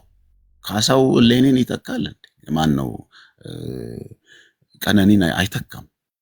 የብር መዓት አምጥተው ቢዘረግፉለት ቁስላቸውን ሊፈውስ አይችልም። ቁስላቸውን የሚፈውሰው ይቅርታ ነው። ባለፈው ፓብሊክ ስፒች ላይ ያለ አነጣጥሮ የገደለውን ሰው አሜሪካ ላይ አባቱን ያጋለጠው ለምን? ጀስቲስን ስለሚያውቅ ነፃ ማውጣት የሚችለው ልጁን ራሱ ለጀስቲስ ራሱን ከሰጠ እንደሆነ ስላወቀ የገዛ አባቱ ነው ወስዶ ልጁን አሳልፎ የሰጠው። ይህንን ሲያደርግ ግን እንትኑ ፊድባኩን ተመልከቱ። የሟች ቤተሰብ ግን ኢሚዲየትሊ ይቅርታ አድርገናል። ባለቤትየው ቀርባ ይቅርታ አድርጌያለሁ ያለችው። በቃ እግዚአብሔርም የሚወደው እንደ ሰብአዊነትም ልንከተለው የሚገባ ነገር ይሄ ነው። በቀል ነው የሚወልደው። በቀል ነው የሚወልደው። ደም እየተቃባ ነው የምንሄደው። ያንን ለማስቆም ግን የመጀመሪያው ለራስ ታማኝ መሆን፣ ለህሊና ታማኝ መሆን። ለህሊና ታማኝ ከሆነ ሰው ሌላውንም ያድናል፣ አይደለም ራሱን። ለህሊናው ታማኝ ካልሆነ ግን እድሜ ልኩን ሰርቫንት፣ ይሄ ባሪያ ሆኖ ለህሊናው በወንድ ሰርቫንት ሆኖ ነው የሚቀጥለው። ህሊናው እንደጠበሰው ውሸታም እንዲህ ብሎ ሲል እየከሰሰው ማለት እድሜ ልኩንም መጨረሻ ላይ ወደ እብደት ነው የሚወስደው። ሰው ከህሊናው ጋር ካልታረቀ ያብዳል ወይ ራሱን ነው የሚያጠፋው። ይሁዳ ይሄ ነው የታየበት። ንጹህን ሰው አጥፍቻለሁ ብሎ ገንዘብ ቢበትን ረፍት አልሰጠው። ምንም ቢያደርግ ረፍት ስለ መጨረሻ ላይ ሄዶ ገመድ ወስዶ ራሱን አንጠልጥሎ ገመዱ ተበጥሶ ወደቀ፣ ወድቃው ተዘረገፈ ይላል። የደም መሬት አኬልዳማ ብሎ ሰዎቹ ገንዘቡን አንቀላቅልም ብሎ ገንዘቡን እንኳን አርቀዋል ወንጀሉ ጋር የነበሩ ሰዎች። ስለዚህ በእንደዚህ አይነት መልኩ ነው። ሌላው ሊጠቅሰው የምፈልገው ሚኒስተር ይግባኝ ከተቀበለ 6 ወር ሆኖታል። 6 ወር ሙሉ ይግባኝ ራሱ የጊዜ ገደብ አለው። ይግባኝ የምትልበት ይግባኝ የሚባልበት እና 6 ወር ያክል ምንድነው የሚሰማችሁ? ሲያመላልሷችሁ እንደውላለን፣ ሲደውል ስልክ አይነሳለትም፣ አይ ቆይ እንደዚህ አልተሟላም፣ አንድ ጊዜ ውጭ ሄዷል ሰውየው ይባላል ምናምን። አብሬ የሚሄድኩበት ቀን አለ። ይሄ የተደረገ በዚህ ጋር አባገዳዎቹ ሲመጡ አይ ይሄ ነገር ቼን ሳይኖረው አይቀርም ቅንብር ነው ብየዋለሁ። ምክንያቱም እዛ ጋር ነገሩን ከጎተቱት በዚህ በኩል ነገሩን የሆነ ለማጨለም፣ ምክንያቱም ትልቅ ድምጽ ነበር። ባለፈው ጊዜ ካያችሁ የመጀመሪያው ላይ ድምጽ ተአቅቦ ሲደረግ ነበር ህዝቡ ፍትህ እንዳይጠይቅ። መጨረሻ ግን ራሷ ቀርጻ ያስቀመጠችው ፎቶግራፍ በአጋጣሚ ስልኳ ላይ ወንድሟ ሶፍትዌር ኢንጂነሪንግ ተማሪ ነው እና በባካፕም በምንም ብሎ አወጣውና የራሷ ፕሮፋይል ላይ ነው የለቀቀው። ምድሪቱን ውጭም ውስጥም ያሉትን ያነቃነቀ እሱ ነው። ይሄንን እንደ ጎርፍ የተሰማውን ድምጽ ለማፈን ግን ሆን ብሎ የማለሳለስ ስራ ተሰርቷል።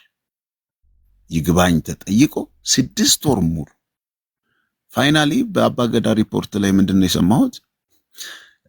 ከመንግስት እጅ ከፍትህ እጅ እንትኑን ተቀብለን ነው ለኛ ስጡን ብለን ተቀብለን የገባንበት አባትየው። ስለዚህ ምንም ያውቀው ነገር የለም። አንዱ ሲላቸው የነበረ በህግ ተይዟል፣ በህግ እየታየ ያለ ጉዳይ እንዴት ነው በእንደዚህ አይነት መልኩ ደግሞ የመጣችሁት? መጀመሪያ ከዛ ይለቅ የሚል ነው የሁላችንም አቋም ነው የነበረው። እንግዲህ አባትየው በማያውቀው መልኩ ዋን ሳይድድ ሆኖ ኢንተርፌር ማድረግ እንኳን ቢገባቸው፣ ሲጀመር ፍትህ አካል ላይ ያሉ ሰዎች ይህን ነገሩ በሽምግልና እንዲያልቅ ውሳኔ ሲሰጡ ነው ወደ ማህበራዊ ፍርድ ቤት፣ ባህላዊ ፍርድ ቤት የሚልኩት እንጂ በመንግስት ህግ ውስጥ ማንኛውም ማህበራዊ ፍርድ ቤት ደረጃ ያለ ጣልቃ መግባት አይችልም። ታች ላይ ሊፈቱ የሚችሉ ከሆነ ወደዛ ይላካል። አሁን ግን ተቀበልን ብለው በሚሉበት ለአባትየው የደረሰው ደብዳቤ የለም። እንዲህ ተብሏል፣ በአካል ቀርቦም እንዲህ ስለሆነ በእንደዚህ እንድትፈቱት ወስነናል ብለው የተሰጠ ነገር በሌለበት ነው እነኚህ ሰዎች የራሳቸውን እንቅስቃሴ ሲያደርጉ የነበረውና ቶታሊ እንግዲህ እሱ ከወከላቸው ሰዎች 2 ሰዎች ኒውትራል ናቸው። አሁን ሌሎቹ ሰዎች ግን በነዛ ተባባሪ ሆነው ሄደዋል። ሁለት ሰው እሱ ከወከላቸው እነዚህ ሶስቱን ወደዛ ወስደዋቸዋል። ሁለቱ ግን ኒውትራል ሆነው በዚህ ነገር የለንበትም ብለው ቁጭ ብለዋል። ለምንድን ነው? እየተሄደበት ያለውን ነገር ስለሚያውቁ። እንዴት ነው የሱ ወገን ሳይቀመጥ ፍትሃዊ ዳኝነት አድርገናል ተብሎ የሚባለው? ከሱም ወገን ሁለቱ ቁጭ ብለው ስለ ልጆቻቸው ዲል አድርገው ተነጋግረው ነው ሰላም የሚፈጠረው። የሁለቱም በሌለበት ግን ይሄ ነገር መደረጉ ራሱ ኢፍትሃዊ መሆኑን ነው የሚያሳየው። ከዛ ባለፈ ማዕቀብ ጥለንበታል። የሱ ጎሳ ባልቀረበበት በየትኛው ላይ ነው ማዕቀብ የጣሉት? የሱ ጎሳ እኮ የለም እዛ ውስጥ። አሁን አየር ላይ ነው እሱ፣ የሱ ሌላ ነው መጫ ነው።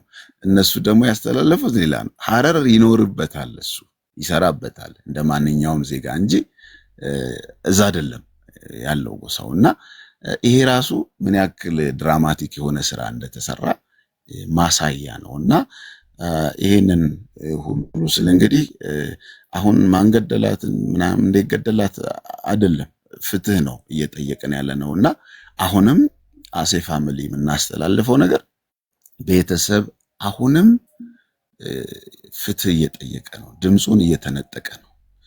ድምጹ እየተድበሰበሰ ነው። ስለዚህ በዚህ ደግሞ ድምጽ መሆን የሚችለው ህብረተሰቡ ነው። እኔ ምንም አይነት ብሔር ሆኖ ቅድም ብያለሁ፣ ምንም ይሁን ሰው ለየትኛውም ብሔር ሰብአዊነት ከተሰማን ድምጽ ልንሆንለት ይገባል። ለተበደለው ፍረድ፣ ድምጽ አልባ ለሆነው ድምጽ ሁን ነው የሚለው መጽሐፍ ቅዱስም ሲናገር። እግዚአብሔር ሰው ድምጽ ባይሆን እንኳን አናቅም በቤት በኩል እንደሚመጣባችሁ፣ ወይኔ ምን ነው ያኔ ባልደበኩ በተናገርኩ ኖሮ ብለን ልንል ይገባልና ይሄ ለህሊናችን ሳቲስፋክሽን ነው። ሌላ ምንም ስለምናገኝ አይደለም። እኔ ባለሁበት ኢትዮጵያ ነው ያለሁት። አይ ዶንት ኬር። እኔ ጥይትን ቢደግኑብኝ እውነታን ከመናገር ወደኋላ አልልም። ማንም ምንም ይሁን በቃ እኔ ወንጌልን ስከተል መሞት እንዳለ አምኜ ነው የገባሁበት። ስለምን? ስለ ወንጌል፣ ስለ እውነት። ወንጌል ማለት እውነት፣ ፍትህ ማለት ነው። ሌላ ምንም አይደለም። ይሄ ዝም ብሎ ኢየሱስ ያድናል ምናምን ምንለው ምንቀባጥሩ አይደለም። ወንጌል ፍትህ ነው። ወንጌል እውነት ነው። ወንጌል ጽድቅ ነው። በሃይማኖት ቦታ ላይ ያሉ ሰዎች አንድ ድምጻቸውን አንሰማ።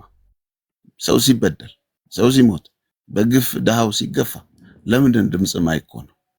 መቼ ነው ሰማይ ነው ድምጽ ምን ነው? ትውልድ ዋልጌ ሲሆን፣ ትውልድ ሲጠፋ፣ ይሄ ግብረ ሰዶማዊነት ለዚቱን ሲወር፣ እነዚህ ነገሮች ይሄ ዲሞኒክ የሆነ ነገር ማህበረሰቡ ጄኔሬሽኑ ላይ ሲመጣ የመጀመሪያ ድምጽ መሆን ያለባቸው ሪሊጂየስ ኤሪያ ላይ ያሉ ኢስላም በለው ክርስቲያን በለው ድምጽ መሆን ነውር ሆኖ የሚቆጠርበት አገርና የሆነ ስቴፕ ላይ ነው ያለ ነው። አንድ ፕሮጀክት ላይ የተደረገ በቀደም ቻይልድ ፕሮቴክሽን ላይ ለወላጆች የሆነ ስልጠና አይነት ነገር ስጥ ብለውኝ እጄ ፕሮጀክቱን የሚመራው ዳይሬክተር እንዳጠቃላይ እርዳታ የሚሰጠው ድርጅት ከወጣቶች ያሰባሰበውን ድምጽ ሲነግረኝ ምንድን ያለው? ወጣቶቹ እስቲ ውስጣችሁ ያለውን ነገር መጠይቅ ተሰጣቸው። አሰስመንት ተሰራ እና ማጆሪቲው የተናገሩት የጻፉት ነገር ምን እንደሆነ ታውቃላችሁ? የሚሰማን ሰው አጣን። የሚሰማን ሰው አጣን። 65% ወጣት በሆነበት ሀገር ላይ ወጣቱ የሚሰማው ሰው የለው፣ ጆሮ የሚሰጠው የለም። 65% እየሆነ ያለው ነገር ተስፋ የምትቆርጥበት፣ ራስን ለማጥፋት የምትዳዳበት እንደዚህ አይነት ጄኔሬሽን ይሄ ከርስ ነው። ነገ ላይ የምናስረክበው ሀገር ምንድን? ነገ ላይ የምናስረክበው ምንድን? ዛሬ ላይ ካልሰራ፣ ዛሬ ላይ ደግሞ የምትሰራ ወጣት ላይ ስትሰራ። እኔ አሁን ፖለቲካ አይደለም እያወራሁ ያለሁት ፕሊዝ፣ ፖለቲክስ ምናምን ኖ፣ አም ኒውትራል ፍሮም ፖለቲክስ። እንደ ማንኛውም ዜጋ ማንኛውም ፍትህ፣ ጽድቅ የሞላበት ነገር ላይ እሰራለሁ፣ እየሰራው ነው። እኔ በማህበረሰቤ መካከል የተጎዱ እናቶች መረዳት የሚችሉበት ትምህርት በጎ ስራ በቮለንተር ስሰራ ነበር። አእምሮ ህሙማን እንደዚህ ጤና ኢንሹራንስ እንዲገዛላቸው በማድረግ በእንደዚህ አይነት ነገር እንቀሳቀሳለን። ከዛ ባለፈ ወጣቶች ላይ ነው የምሰራው። ወደ 65 ታዳጊ አትሌቶችን ሐሙስ ዊክሊ በገዛ ፈቃድ ያገለግል አስተምራቸዋለሁ። ሆሊስቲክ የሆነ ነገር። ከዛ አልፎ ስፖርቱ አካባቢ ላይ ኤቲክስ ላይ እንደዚህ ቮለንተሪ ይሰራሉ። አስኮ ፕሮጀክት ላይ ምናልባት ኢቢሲ ላይ ትናንት ተላልፏል ካያችሁ፣ ፉትቦል ላይ ልጄም አንደር 15 ፉትቦል ተጫዋች ነው። በሱም ምክንያት እንትን ስለምል አሁን ኮቺንግ ኤሪያ ላይ እየሰራሁ ነው ያለሁት ቮለንተሪሊ። ይሄ ማንም አስገድዶኝ አይደለም። እኔ ተጨበጨበልኝ ጎሽ ስላሉኝ ስላላሉኝ ጉዳይ አይደለም። ምድሪቱ ላይ ሰው ላይ ካልተሰራ ምንም ዋጋ የለውም እና ሰው ላይ በሚሰራ በየትኛውም ነገር ማንም መጥቶ ከውጭም መጥቶ ይስራ፣ አብሬው ቆማለሁ፣ ከጎኑ ቆማለሁ።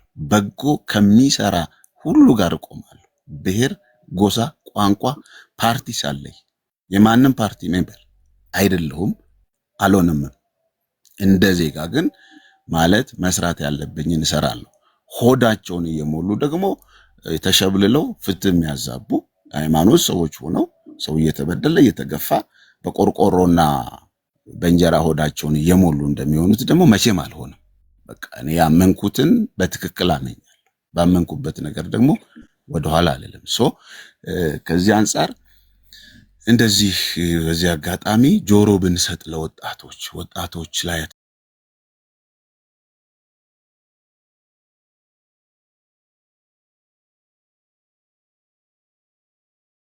ይፈራ እናስብ። አሁን ያለው ሁኔታ መሬት ላይ ያለውን ስናይ በብዙ ተስፋ የሚያስቆርጥ ወደፊት እንዳያዩ አገሬም ብለው እንዳይሉ የሚያስደርግ እንዲህ አይነት ነገር የሚያደርጉ ደግሞ ማን ናቸው? ኮራፕትድ የሆኑ ደግሞ ከስር የተሰገሰጉ በመንግስት ውስጥ እየበሉ የመንግስትን እንጀራ ማህበረሰቡን ከድሃው ነጋዴ እየለፋ ከሚመጣው ግብር የሚበሉ በየቅራቅንቦ ቁራጭ ብር የሚጠይቁ ከእንትን ጀምሮ ከወረዳ ጀምሮ ከቀበሌ ምናምን እስከ ክፍለ ከተማ በሉት እንደዚህ አይነት ትውልድን የሚያበላሹ የሚያኮላሹ ሰዎች ስላሉ እነኚህ ሰዎች ላይ ድምጽ መስጠት አለብን። መንግስት እንግዲህ ሁሉን አያይም፣ አምላክ አይደለም፣ ሁሉን አያውቅም። በመንግስት ስር ግን ሆነው መንግስትን የሚያሰድቡ ማህበረሰቡ እንዲማረር እንዲያለቅስ የሚያደርጉ በከፋ ሁኔታ የተደራጁ ሌቦች አሉ። እንደዚህ አይነቶች ናቸው ትውልድን እየገደሉ ያሉትና በየትኛውም ሴክተር ላይ ማህበረሰቡን የሚገነባ ነገር ብናደርግ አቅም አለን። እዚህ ቲክቶክ ላይ ሚዲያው ላይ የምንሰራ ሰዎች ምንም ነገር ለማድረግ በጎ ስራዎች ላይ ተውት፣ ሌላውን ጀስት ከፓወር ስትራግሉ ይልቅ ማህበረሰብ ነው የኛ የሚቀርልን ነገር። ስርዓት ምንጊዜም ቢሆን አንዱ ሲሄድ አንዱ ይመጣል። ይሄ የተለመደ ነገር ነው። ግን ማህበረሰቡ ነው ያለው። የሚቀጥለው ሀገር ጥሩ ሀገር ለማየት የሚቀጥለው ላይ ያደገ ሀገር ለመመልከት አሁን ያለው ላይ መስራት አለብን። እኔ በቀጥታ ኮት ላደርግ እኔ እንኳን ሰሞኑን ዝም ብዬ በተንቀሳቀስኩባቸው ከወረዳ ጀምሮ እስከ ክፍለ ከተማ የገጠመኝን ብነግራችሁ ትስቃላችሁ። እንዲህ አይነት ራቢሽ የሆነ ሰራተኛ ነው እየተፈጠረ ያለው። በቃ ዘርፎ የሆነ ቦታ ሊሮጥ የተዘጋጀ የሚመስል። እንግዲህ ሁለተኛ ሀገር የለንም፣ አንድ ያለን ሀገር እቺ ናት። በዚህ ውስጥ ደግሞ ሁልጊዜም ፍትህን፣ ለሰዎች መልካም ማድረግን እነኚህን ነገሮች ልንጠብቃቸው ልንንከባከባቸው የሚገቡ እሴቶች ናቸው። ድሮ የጎረቤት ልጅ ሲያጠፋ ጎረቤት ይቀጣል። አሁን የጎረቤት ልጅ መናገርም መቅጣትም አትችሉም። እቺን ተጠቅሞ ደግሞ ጠላት ብዙ ወጣቶችን እየዘረፈ ነው። ብዙዎች በግብረ ሰዶማዊነት ተጠልፈዋል።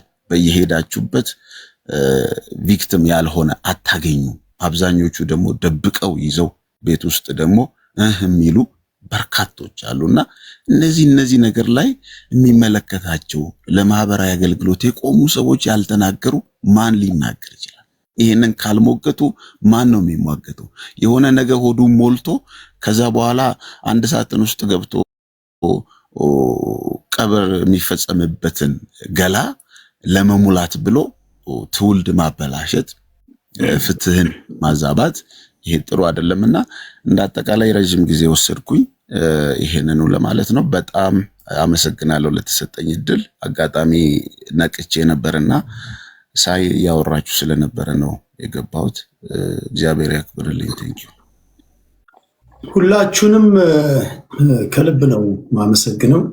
እንደዚህ ረጅም ጊዜ ሰተን ያደመጥናቸው የተበዳይ ቀጥተኛ ቤተሰብ ስለሆኑ ከመጀመሪያ ከቤተሰብ አፍ መስማት ስላለብን አንዳንዶቻችሁ የተዛባ ጫፍ ጫፍ ይዛችሁ አላስፈላጊ ሙሉ አውዱን ካልያዛችሁ የተሳሳተ ትንታኔ ስለምትሰጡ ሙሉ አውድ ከቤተሰብ መስማትን ይጠቅማል ብዬ ነው። ልክ እንደዚህ ሁሉ በማንኛውም መንገድ ነገም ከነገ ወዲያ ላይፍ በምገባበት ሰዓት የአንዱ ዓለም ጎሳ ቤተሰብ ነኝ፣ የቅርብ ዘመድ ነኝ፣ ጓደኛ ነኝ። በዚህ ጉዳይ ላይ ደግሞ የእሱን ሳይድ ሌሎችም ተናግረዋል። በእርግጥ ግን የእሱን ሳይድ መናገር ፈልጋለሁ። እድሉን ስጠኝ ካላችሁ በማንኛውም ሰዓት በሬ ክፍት መሆኑን ለመናገር እፈልጋለሁ። ከዚህ ጋር በተያያዘ ግን አሁንም ይህን እድል ተጠቅሜ መናገር የምፈልገው የቀነኒ አዱኛ ቤተሰቦች፣ ወዳጅ ዘመድ፣ ጓደኞች፣ ሁሉም ማህበረሰብ ግን ፍትህ ይፈልጋል። ቀነኒን ማን እንደገደላት ፍትህ ይፈልጋል። ይህን የሚመለከታቸው አካላቶች ለህዝቡ ይፋ እንድታደርጉ ለቤተሰቦቿም እፎይታ እንድትሰጡ እላለሁ። ሁላችሁንም አመሰግናለሁ። ነገ ከነገ ወዲያ እንገናኛለን። ጥያቄ ነበረ ለሁላችንም ማጥሪያ ይሆናል ብዬ ነው። አንድ ጊዜ እኛ ለመጠያየቅ የምንሆን ህዝቦች አይደለንም አልኩ እኮ። ጥያቄን ይወልዳል። ጥያቄን ይወልዳል። ያንተንም ሰምተናል፣ የቅድስትን ሰምተናል፣ የሁላችሁንም ሰምተናል።